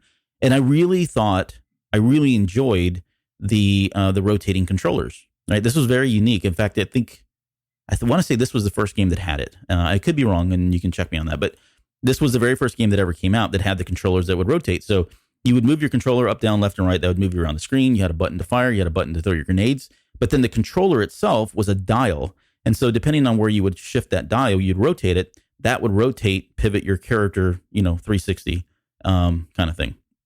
So to me, that was a really unique thing that I'd never seen before. And I think we would get this later on. I want to say, was it Smash TV had this as well? You guys know? No, well, see, because Smash TV, now looking at the art that you have in the notes, looks familiar. I remember the blue guy with the thing, and I never I just was like, it never appealed to me. It was like, he's got his hand on his hip. Yeah. Posing. Yeah. That just never appealed to me. See, now this is where I was offended by the art and didn't decide. I'd be like, I'm going to skip on that. And this one actually was not bad though. So let's come back. Let's come back to Smash TV. Let's stay on Ikari Warriors just for a second. So this was in 1986, released by SNK. It's another one of these commando clones that we were talking about. We talked about the rotary controllers, and then it's funny. And this is another thing that really got to me in the 80s with video games. If you were in Japan, the guy with the red headband, is he one with the stash? Yeah. Okay. That dude, his name was Colonel Ralph, right? The other guy was Second Lieutenant Clark. He had the blue headband. Once you left Japan, they changed the names. So now Paul is the guy in front, and you got, Vince. He's in the back there with the blue headband. Yeah, I can see that. He looks like a Vince. He looks like a Vince. He does look like a Vince. I'll give him that. Does. But I just never understood why they would change stuff like that. But right? why is he in that wrestling pose? I don't like... Oh, he's on the top rope. You just don't see it. It's like but holding an Uzi, that is such an unnatural way to hold an Uzi. Like that's not. They didn't know. Yeah. Okay. Right. Fair enough. They didn't get the military advisors in for this one. No, they didn't. This is somebody. And did they switch the guns? Because it looks like if you look at the picture, like their heads at the top, and then them at the bottom, it looks like the guns switched. Oh yeah. No, you're right. I could be wrong. Who knows? It could be, all right, but anyway, they obviously take some civil liberties. Yeah. This, again, free spirits. Let's go ahead. So let me. And I want to get Crowley's take on Ikari Warriors here next. But so the premise of the game, again, this is one of my favorite games, and at least in the NES, I know I completed it a few times. I want to say I may have dropped a few $100s to finish it in the arcade at one point. But the premise of the game was you were in this village of Ikari. I really don't even to this day understand what you were trying to do. I knew you were trying to rescue somebody named Colonel Cook, but beyond that, I don't know. There's a lot of stuff that was happening. At one point, you got into tanks. You could fly helicopters. And let me just give you the real quick background because I do have it here. It says the story: Paul and Vince are warriors with secret orders to invade an enemy nation. Working together as a team, they must fight for survival against a relentless onslaught of enemies. That's all you got. You got nothing else. And then when you finish the game, here are the credits. Congratulations. You have rescued Colonel Cook and received 1 million points. Great. The game's over. Big deal. Continue to fight hard and bring freedom to people you protect. Good luck and good hunting. And they have this guy this Colonel Cook guy, and I don't have. Maybe I'll put this in the show notes so you guys can see it. You can barely see him in here, but he's got like this large. You guys ever seen? What I'm drawing a blank on it, but he's got like this huge like Colonel Sanders looking hat on or something, and he's like 8 times the size of the characters from the Ikari Warriors game. But he literally, you would get to the very end, he would just be standing there, and that's how the game ended. There was nothing more to it. It just ended. And I'm not. It's not in the budget, man. It's not in the budget. It isn't what in the budget. Not in the budget at that point, man. Come on, now you're asking for a lot. Yep, but so Crowley, was this something that you played? Did you get into Ikari Warriors much? You know, I didn't really get into it a whole lot. I'll be honest, I hated these types of games. I really did, and I still kind of do. Like, I'm not a big first person shooter, third person shooter guy. Like, if I find one I really like, I'll play. Like this was just these run and gun. I couldn't get into. I'm just curious, Crowley. Are you like me? You have a podcast about video games that you don't like. It's kind of like I had a podcast about Star Wars that I really don't like anymore. Is it like that? No, it's more like I have a podcast about me being a bad gamer. And maybe this is why I'm a bad gamer. Is because fair enough. I couldn't get into these types of games. And I know that they were very popular. I loved Contra, but Contra was a side scroller. This was you could go up. It was up and down, and maybe that's what it was. So to be fair, Contra was a side scroller, but there were certain levels where it was kind of like this pseudo 3D. You remember, like after you finished the first level, you're running through the hallways, and it was kind of that kind of thing. So, anyways, and I hated that too. Like there were aspects of that game that I absolutely hated. Do you like video games? I'm just sometimes not really. It's just this type of genre. They were a dime a dozen back then. As is evidenced by the show notes: Ikari Warriors, Heavy Barrel, Smash TV, and Contra, and they all played the same. I mean, and they all kind of looked the same. So by the way, you know, that Metal Gear Solid game, I love. Back in the day, one of the items you got to have was a cigarette. Yep. Back in the, you could not do that today. No, absolutely not. No, you would get absolutely hammered on. You could murder a bunch of people in the video game and have blood everywhere, but you cannot light a cigarette. We will not have that. Absolutely no. But anyway, sorry. Did Nintendo let that get to their facility? It was a set. Well, so I know. Golgo 13, when that came out for the NES, so if it did make it in there, it had to have slipped because that was one of the things they were trying to keep out with that Nintendo quality of seal thing. But that one, Golgo 13 was another one where depending on where you were in one part of the game, you could smoke a cigarette, and they still got it into the sequel to Golgo 13 as well. So, anyways, it's just interesting. I don't remember the cigarette thing in it, but but I don't think back then people were. Like cigarettes were taboo, so to speak. No. Like people were aware of cigarette smoking and adults did not in Japan, but in the U.S. I don't think. We knew it was parents smoked and everything. I don't think it was that big a deal, so to speak. You could still smoke in a bar. You could smoke in a hotel room. You could smoke in an arcade. We talked about that. Correct. So I don't think it was like one of those, like now it's like, oh no, we can't have that. It was like, people smoke. It's in the video game. Whoop-de-doo. Wasn't a big deal. It doesn't mean the kids were going to do it or anything, but whatever. I think back then it was more, look, there's a Surgeon General's warning on it. Like you all know it's bad for you. And today it's like, we put that on there and nobody listens. So now we're going to make you stop. So I think, if that's the difference. Back then, things were a little more lenient. Today, the government's like, no, we're going to stop this right now. Yeah, they have to. So the other ones I have on here, wait, before we do this, I want to talk about Contra real quick because we skipped over one thing outside of the cool gameplay and the really bad storyline. This was the Konami code, up, down, and it wasn't the first game. Yeah, it wasn't the first game, right? I think it was Gradius. Yeah, Gradius was the very first game, but Contra was one of the first. We knew it as the Contra code growing up, and it wasn't until years later that I realized that it's in a lot of games, really. But this is the up, down, left, right, BA. And we used to say BA start because we wanted to start the game. But if you look it up, it's really not it, not part of it. But this was the code that was used in Gradius, Contra, Castlevania had it, the Turtles games. Metal Gear was in there. And then that's just like the big titles. There's all kinds of games that Konami released that did it.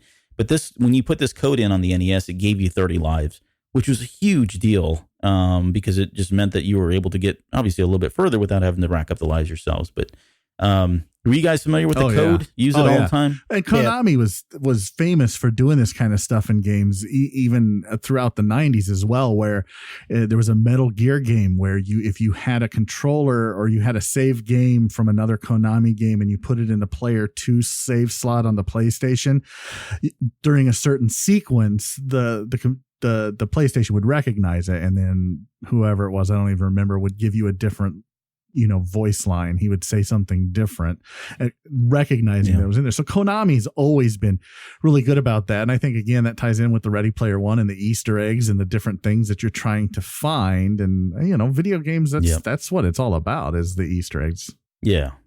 And I love that stuff. I really enjoy that stuff when they would do this. And just the evolution of it. I mean, that seems really complex there, but like, who found it out? I'm sure no one just stumbled on it. It got leaked and spread around.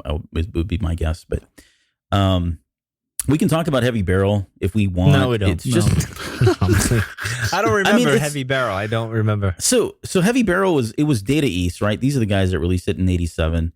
And I don't know. It was okay. It was actually fun to play in the arcade. I'm not going to say it wasn't, but it was very similar to Ikari Warriors. I have the description of the game, and I'm not going to read it because it's long. Like, the other guys were just like short and sweet, get to the point. Let's blow stuff up. You're concentrating on the story plot at a very young age. These things. If you wanted that, you would just pop a VHS in and watch a movie like Star Wars when it made sense. Now you're worried about a video game not making sense. I'm a little concerned. Well, and here's the thing: like when the background for Heavy Barrel, I actually enjoyed it as a kid. I was like, all right, here we go. Somebody put some time, some effort. They did some proofreading. They got somebody that spoke English to come in here and write this thing. And it didn't play that way, did it? And it sucked. Yeah. It didn't suck, but it just wasn't, it was just kind of it was okay. I'm not going to say it didn't live up to the hype you had in your head, huh? Your head canon. Yep. It didn't live up to that. So that's what happened. It was another run and gun. The arcade had some voices. Ooh. So again, 87, right? We're ahead of the times there. Yeah, ahead of the time. So there was you'd hear this attack and you'd hear this like go. And then you got to the very end, it was really annoying that the boss would go, you die. Yeah, but the trick to that game was, or I guess the gimmick was, you had to find 5 pieces of a special weapon. And once you found that, to build a heavy barrel, which was the name of the and then you could just completely wipe out your enemies extremely easily. But you only got buy a heavy barrel and no. You had to assemble it, and you only got, there were enough parts to make 3 heavy barrels throughout the game. So it wasn't, you couldn't just, pick it up every, few minutes or whatever. So, and then what sucked is you played with I want to say if it was a 2-player, there were still only there were only enough parts for 3. And if you were, let's say you were the first player and you picked up 4 of the parts, and your, person over here not picking up their weight just suddenly happened to pick up the 5th part, they got the heavy barrel. Well, like Mike said, it just wasn't. That in the was budget. super annoying. Well, yeah, that was super annoying because this is what would happen.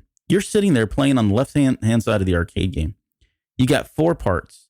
Some joker walks in, pops his quarter in, suddenly hits the 2-up button, picks up that last piece. You've been working your rear end off to get the stupid heavy barrel gun. This guy would come in and just take it from you, and now you're just looking at him. You just want to shove that guy in. You have a lot of issues. You really do. In your childhood. You do. Like, a lot of things really went up your craw.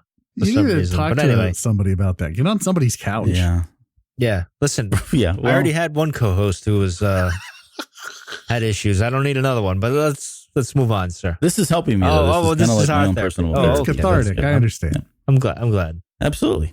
All right. Smash TV. Okay, so obviously this was hugely inspired by Running without Man, a doubt. right? Everybody's seen the movie. No mistake about it. I mean, it's, you're basically a bunch of contestants that are running around trying to blow things up and stay alive, and you're trying to get to the end of the game.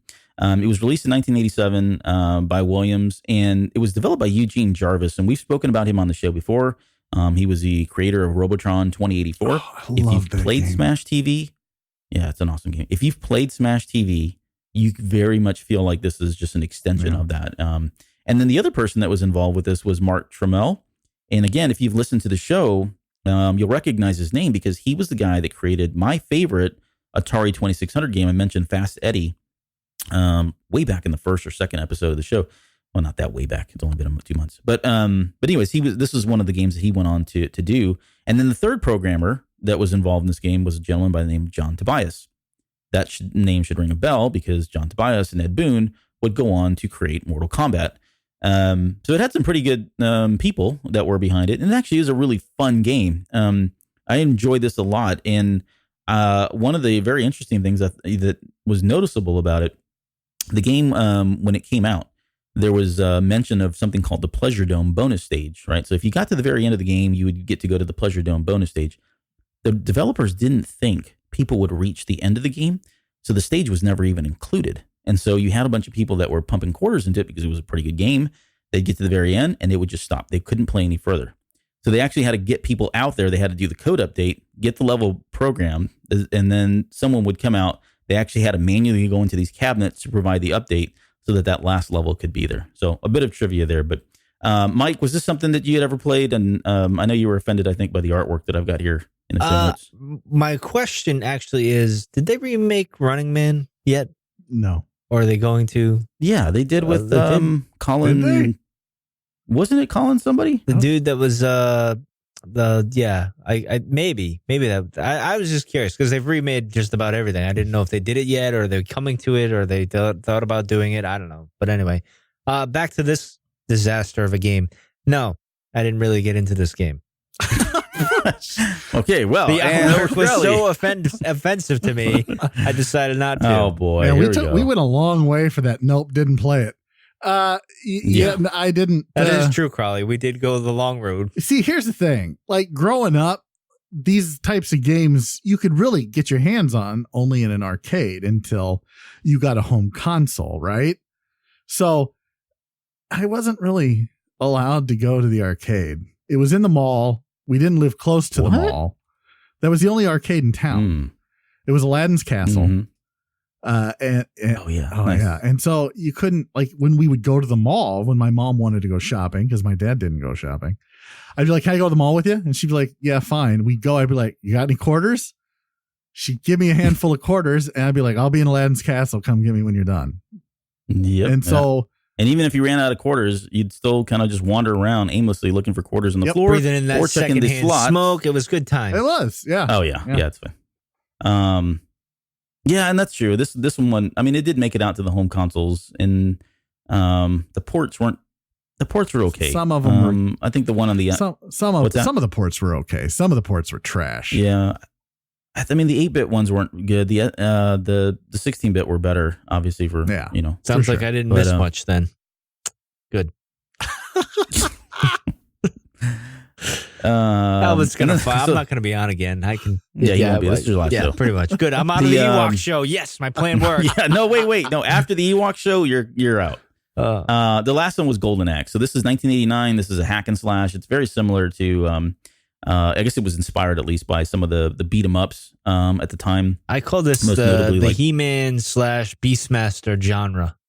I don't think either one of those were influenced. Well, but I get it. Well, I get it. It was Conan that was really that too.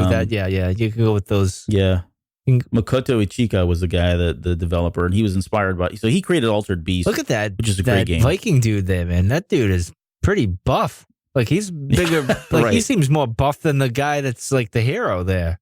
We're looking at the artwork of the video game covers. Sorry for those listening. And there's he's looking at the dudes. I'll have to post these out. I can kind of well, hey, I'm just saying, like the dude, it's the hat that's doing it for me, really. Probably, at the end of the day, fair enough. All right, yeah. So this one was inspired by Conan, the Barbarian / He-Man / He-Man. Yes. The premise is pretty easy. You got there's a guy named Death Adder, and he killed a lot of people. Every one of these characters, the dwarf, the Fabio looking guy, and the chick in the bikini. Well, the chick in the bikini looks like She-Ra a little bit with those boots. A little more fit. Yeah. Maybe. I mean, it's over the top. Of course, that's those cartoons. Are like, even if you look at like He-Man and you see what they did with She-Ra, you're like, really? They got away with that? But anyway, Yep. We'll get to that here. Great channel. Well, I look forward to that. Yeah, it was. So all three of these. All three of them are seeking revenge. You've got Gilius Thunderhead, who's the dwarf. The good name for him. The guy's good name. The guy's name is named Axe Battler. Axe right? Battler. He's not holding an axe. No, it's the dwarf that's got the axe. Yeah. That never made any sense. Well, and they had his name on the cabinets. Manservant who's got the axe and he's got to carry it.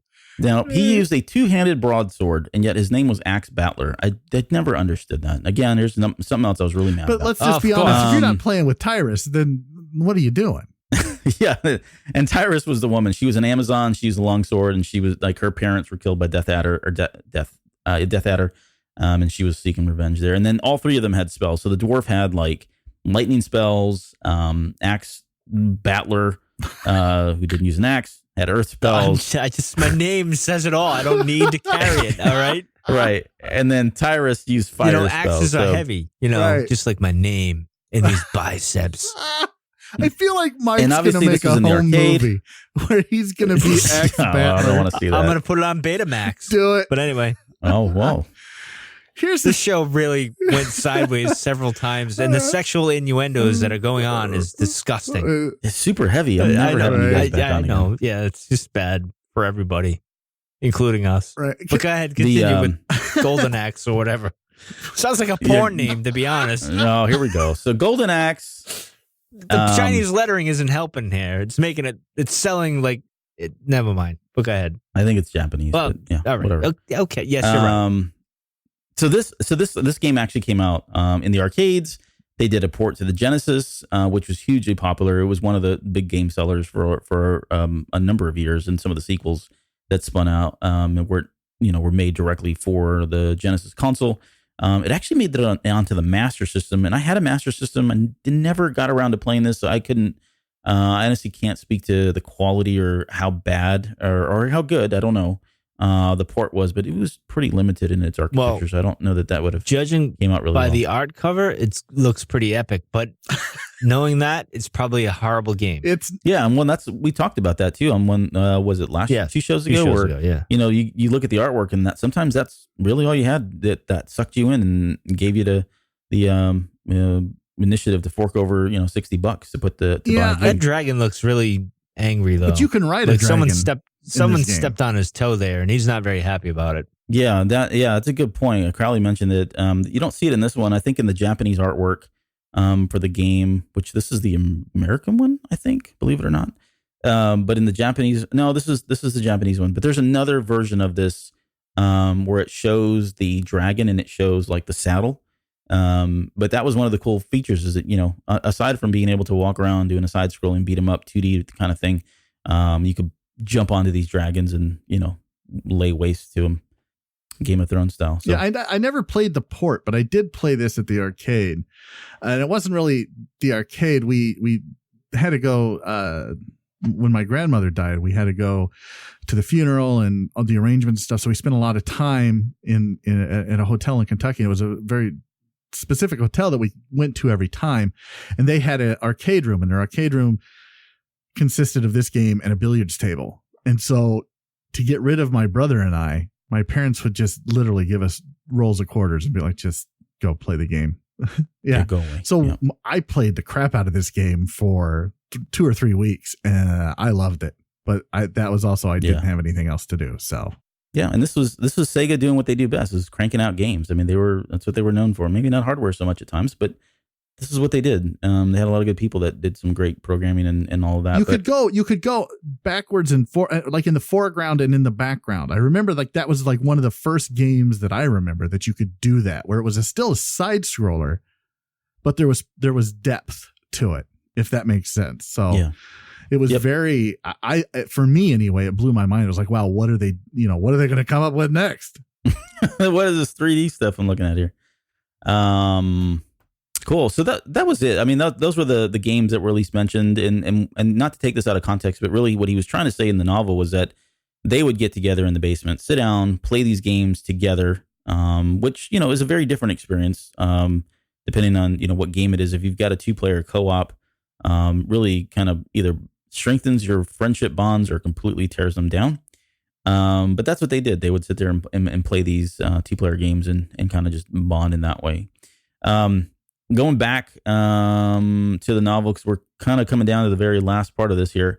He also mentioned in there the Intellivision system. So we don't need to spend too much time on there because this is going to come up a little bit later in the novel. But for those of you that don't know, the Intellivision system was released in 1979.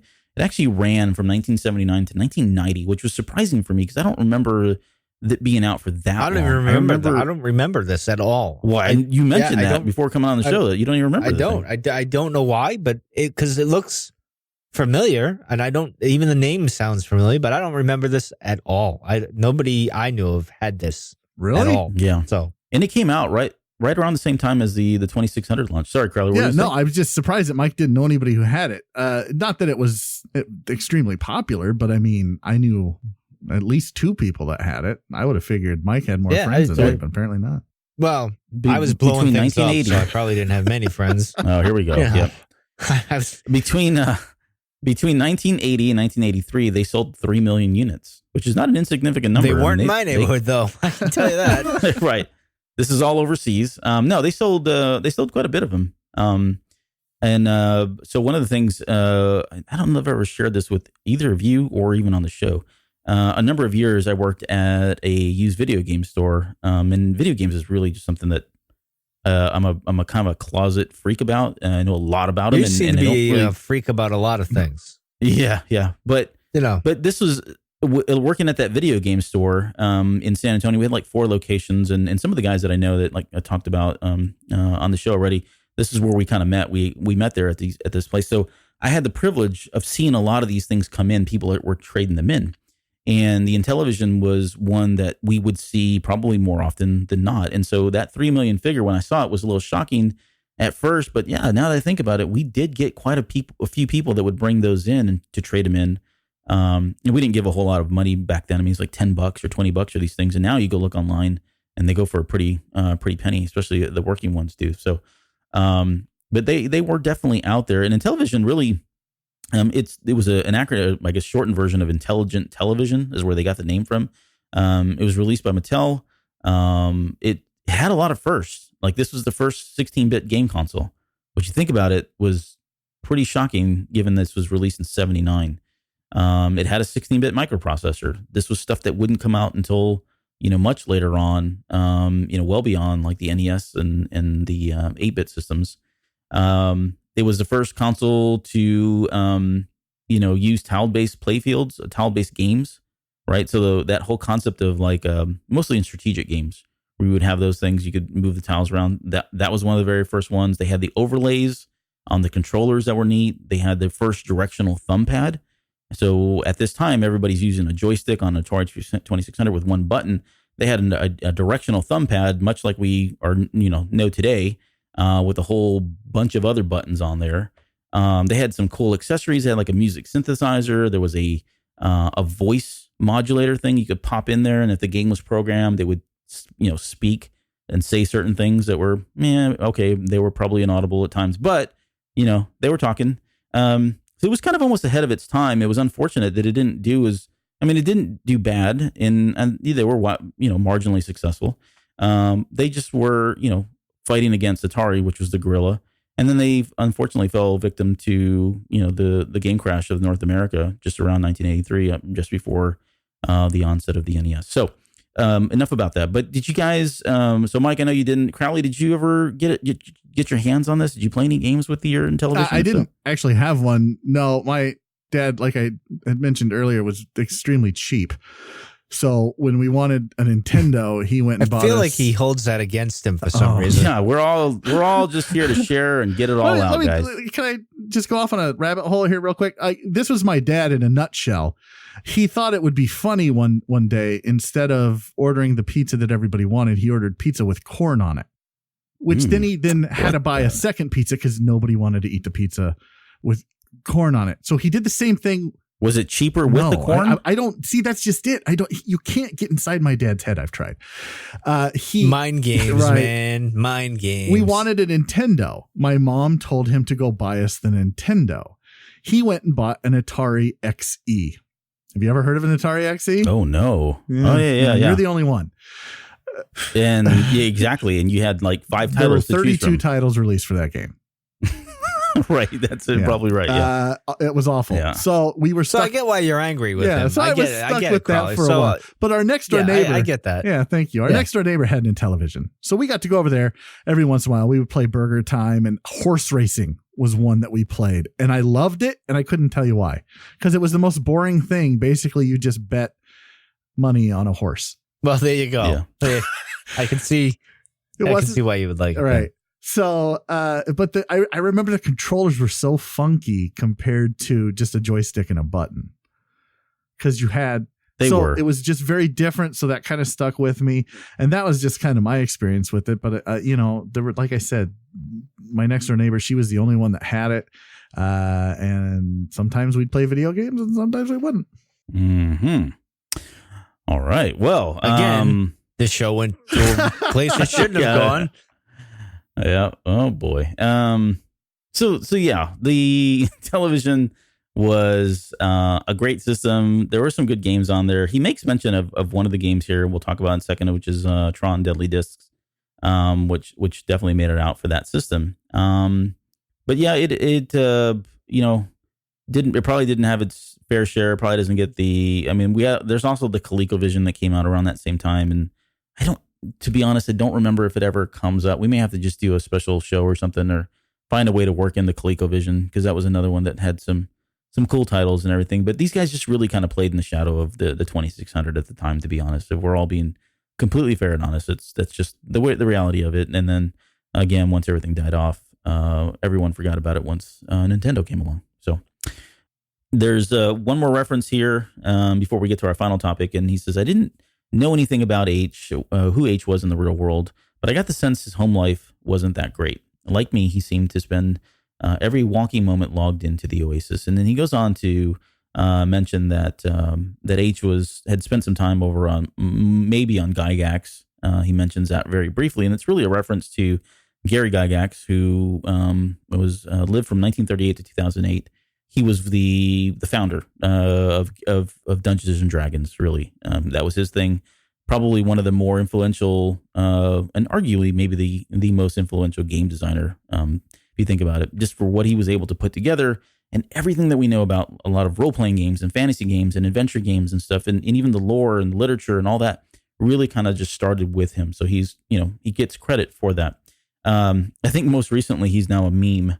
And I put that in the show notes. You guys ever see this thing floating around where you've got Gary Gygax asking you to roll, and the meme is something happens or doesn't happen because of it, because you roll a 20 or a 1. Does that ever resonate with you? I'm going to say no, because you guys didn't play tabletop games, but have you ever used this one?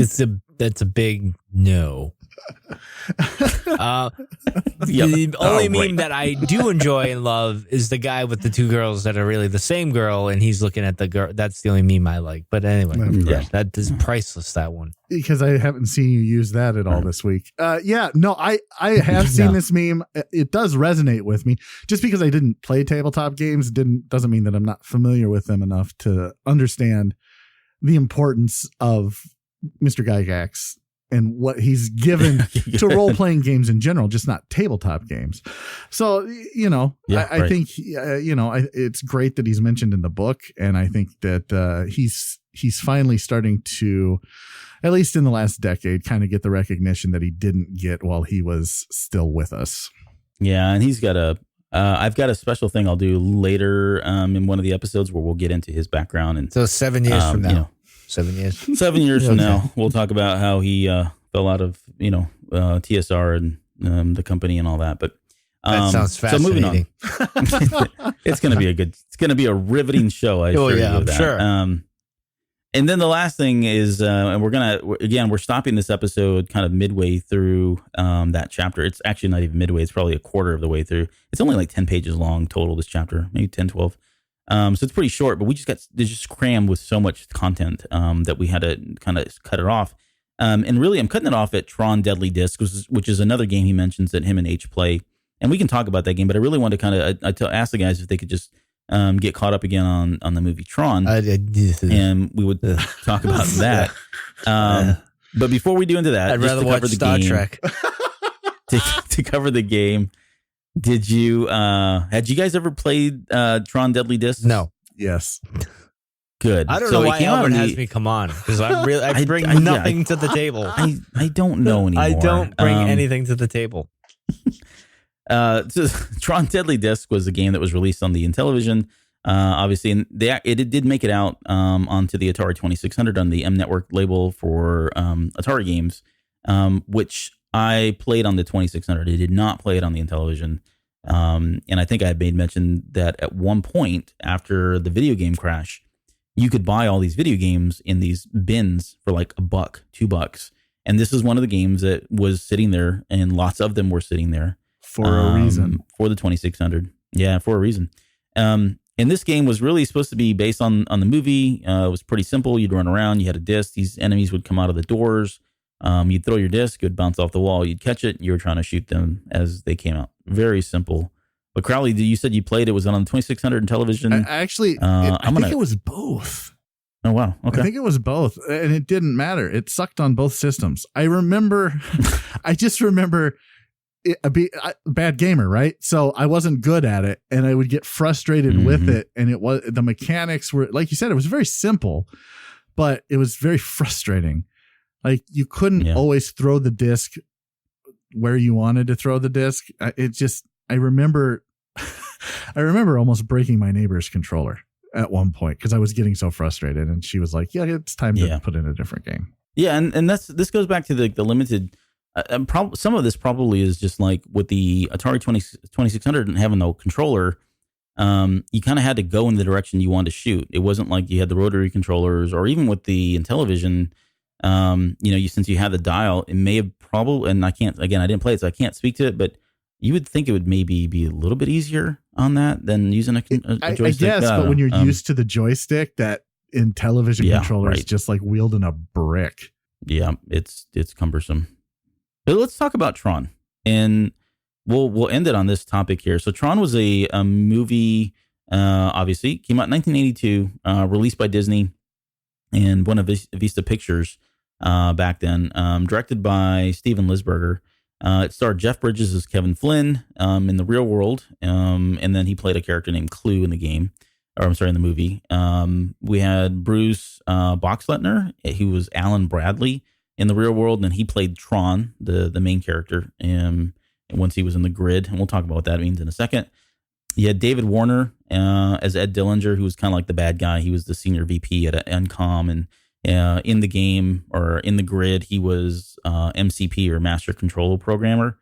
He played Sark, but he also did the voice for MCP, which was like the main bad guy computer program.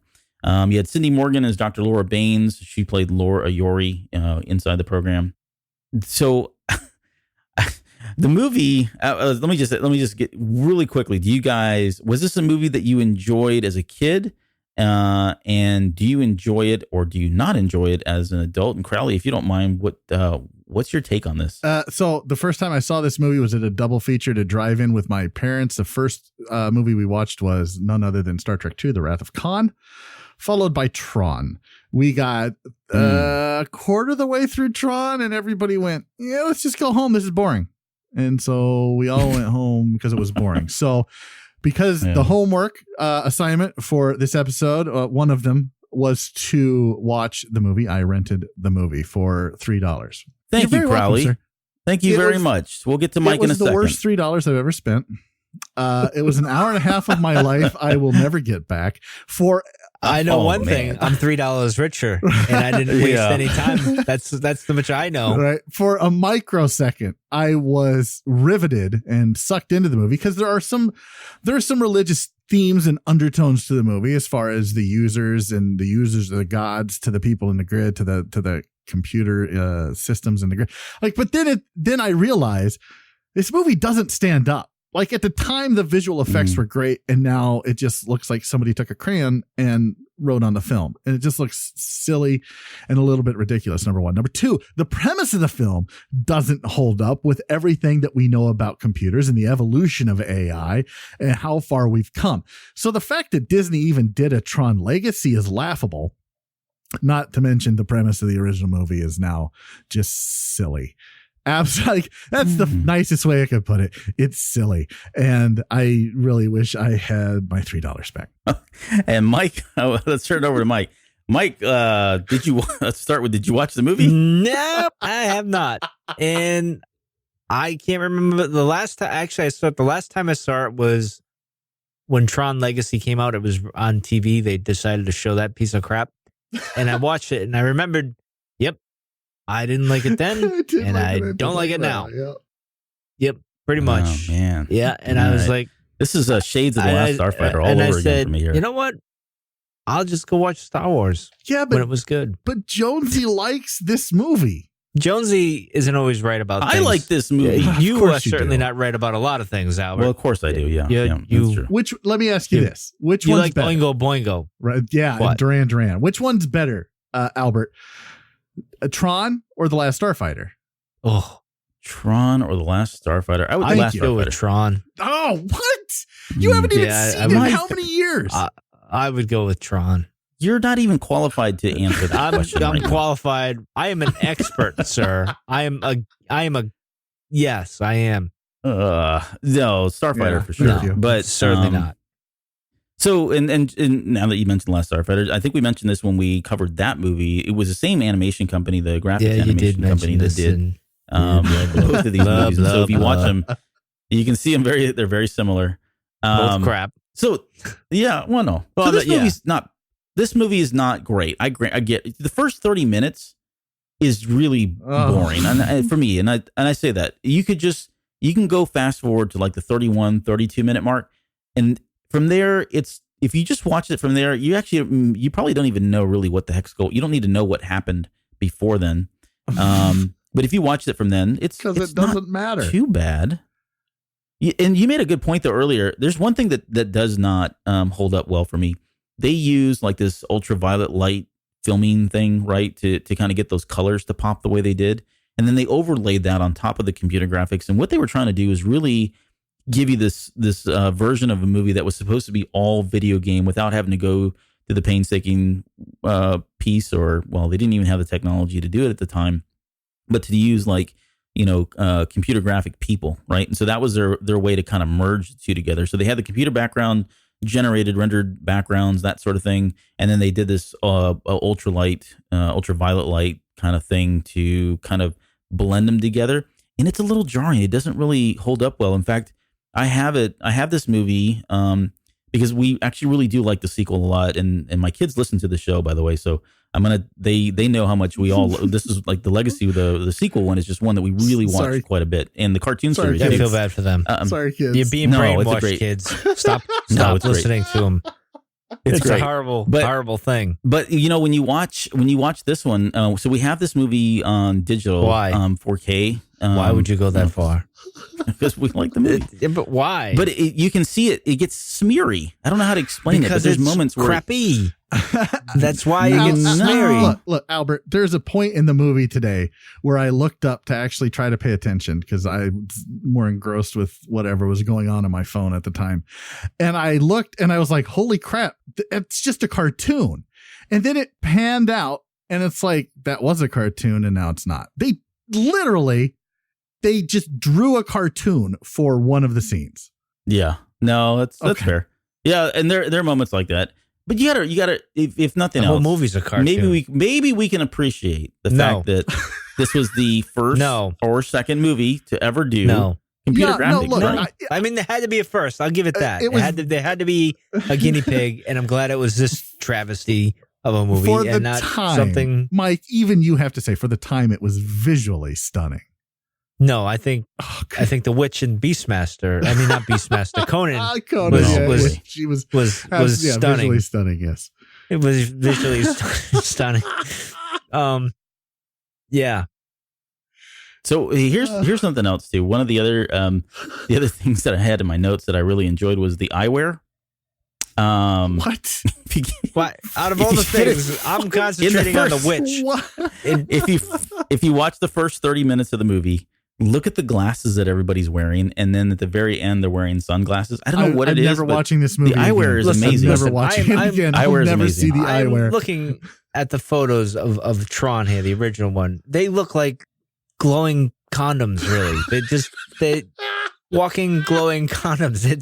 What is this? I'm gonna have to answer that to my kid. What, Dad? What's that? Way to go, I apologize, kid. I know I ruined it. I apologize. So now you're gonna make me feel bad, Albert. No. It's fine. We'll just edit that out. I'm doing the editing, and I'm not gonna do that because it's a 5-hour show, so I won't edit that. Let's talk about something that did come out. Another good item that came out of this movie. The credits. The soundtrack. Oh. No, not the credits. Stop it. Yes. Not the end credits. No, and here's something. Here's some good feedback. The movie, the way it ends is terrible. Absolutely. Like the whole movie is comes terrible, out. Though. No, knock it off. He comes out, to knock it off, and then the next scene, you've got. Listen, the next scene you've got Alan Bradley and what's her name, Laura Baines, right? They're on top of the rooftop, and then a helicopter flies by. And you can only assume that based on the way the movie ends, that now Flynn is in charge of NCOM, right? But it really is that's all it is. It's them standing there. They've got some great eyewear on. Of course. The helicopter comes up. It lands. He gets out. He's got a briefcase. He makes a quick comment, says something. I don't even know what the line is. He says something at the very end like, hey, there's my programs or something like that. And then they kind of hug and it ends. And that's it. You don't get anything else from it. It's just it's very different. Not what I would expect, especially after you just sat through the last hour of the movie, which is all this, these visual effects, whether you like them or not. But so one thing here's something else that I thought was really good. The music. So the music for me was something that stood out. And I don't know if it's so much because of the video game that came out, the arcade Tron game, because I thought that was a good use of kind of bringing that into it. And the tunes are really good. All that music was done by Wendy Carlos, and she was one of the she was a pioneer in terms of like electronic music. So again, if you go back to this time frame, and even in the 70s, which where she really kind of started a lot of her work, she was using a lot of synthesizers and electronic music. And again, this was a different time. This just really wasn't something that people were doing. Today, it's everywhere. But she was doing this, and so she was tagged to come in and do some of the music or do the soundtrack for Tron. But on top of that, you got 2 songs from the band Journey that had never been released. And I'm going to throw myself out there.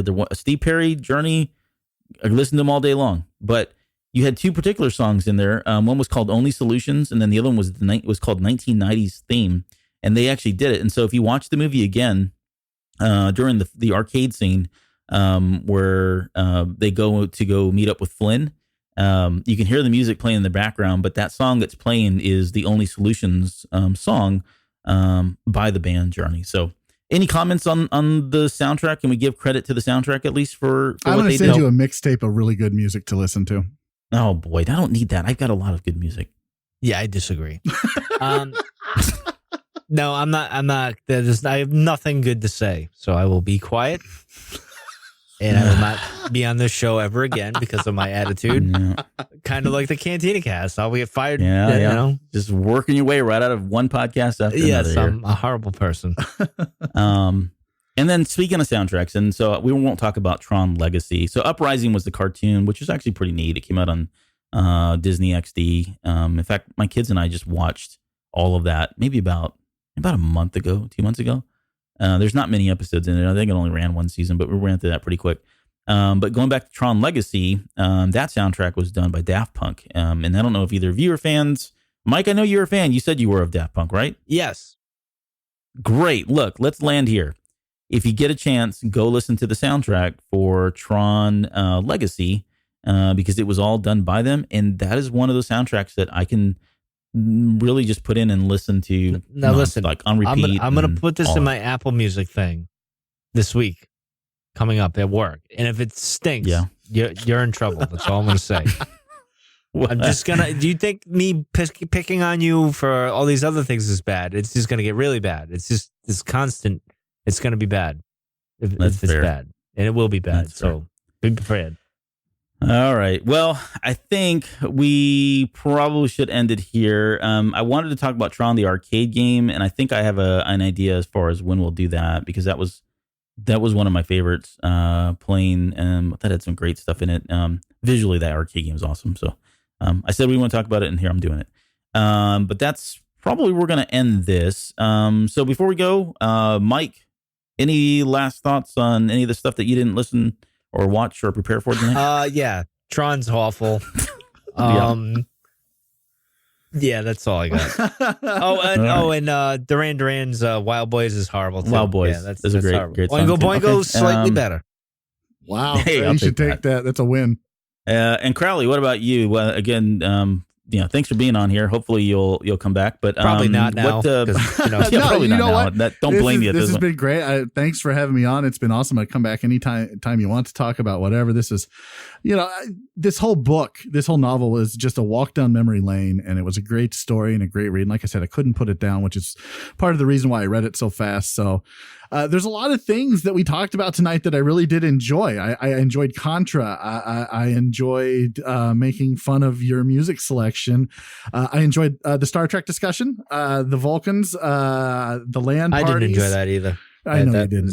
I know. Yeah, I'm just like a grump. Like I'm just like, I got my arms full right now. I'm like, I didn't like it. I'm like this grumpy. I'm just gonna shut up now. So it was a fun conversation to have, and thanks for having me on. And like I said, I come back anytime. And if your listeners are interested in video games, come check me out. Bad Gamers Anonymous on SoundCloud, iTunes, all your podcatchers. You can catch us there. Yeah, no, and wanted you to plug that, so thank you for doing that. Bad Gamers Anonymous is the name of the podcast. You guys do a good show there. I really do listen to it. Oh, so you're the one, and I enjoy it. Yeah, I'm the one. You made the comment no one downloads it, but or hadn't in recent, but I was that one person I appreciate that downloaded. That. So you're welcome. So looking ahead, part 2 of this episode. So we've got Starlog Magazine coming up. We're going to talk Ewoks. We're going to talk Ewoks. Oh, great. So you'll get to hear Mike. Yeah, no, I won't be on that week. I got to stub my toe or something. Just we got an Airplane reference. So Airplane the movie, if you're a fan of that. We'll talk Howard the Duck. We'll talk Krull, which is an awesome movie. The Alan Parsons Project. We've got some stories there. Highlander 2, Steven Spielberg, Legend, and we're probably going to end it with Revenge of the Jedi. That's it's gonna be a little bit Star Wars heavy. At some point, you said, probably the beginning. I thought you said The Last Jedi. I was ready to just jump out of my seat. This is Revenge of the Jedi. Okay. And how that came about. So, and then lastly, let me just leave you with this. If you guys want to follow us, you can follow us on Instagram at The Basement RPO or at Twitter at The Basement RPO, Facebook / The Basement RPO. We're doing the Vero thing if that's your thing. I've got some followers there now, so we're all kind of figuring that program out as we speak. And then we've got a way for you to kind of contribute to the show and help out via Patreon or TeePublic if you like the logo or want some stickers or any of that stuff. All that goes to help keep the show going and fill Mike's pocketbooks with all kinds of hard cash. Oh, yeah. So, yeah. If you've enjoyed the show, please rate us on iTunes, Google Play, Spotify, or wherever you listen. It really means a lot to hear all the kind words, and we've got some reviews already up. So definitely appreciate that. So with that, we'll end the show. Thank you guys for tuning in, and we will catch you next time on The Basement. Have a good night, guys.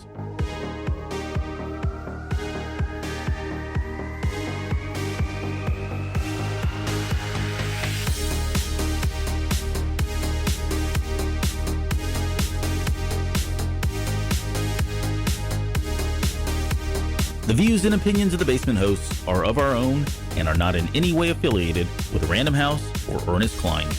All quotes, music, sounds, trademarked, and copyrighted material referenced in the show are owned by the respectful companies and creators and are used by The Basement as fair use for entertainment purposes only. It would take me a month to read this whole disclaimer, but sad to say, I don't have that kind of time.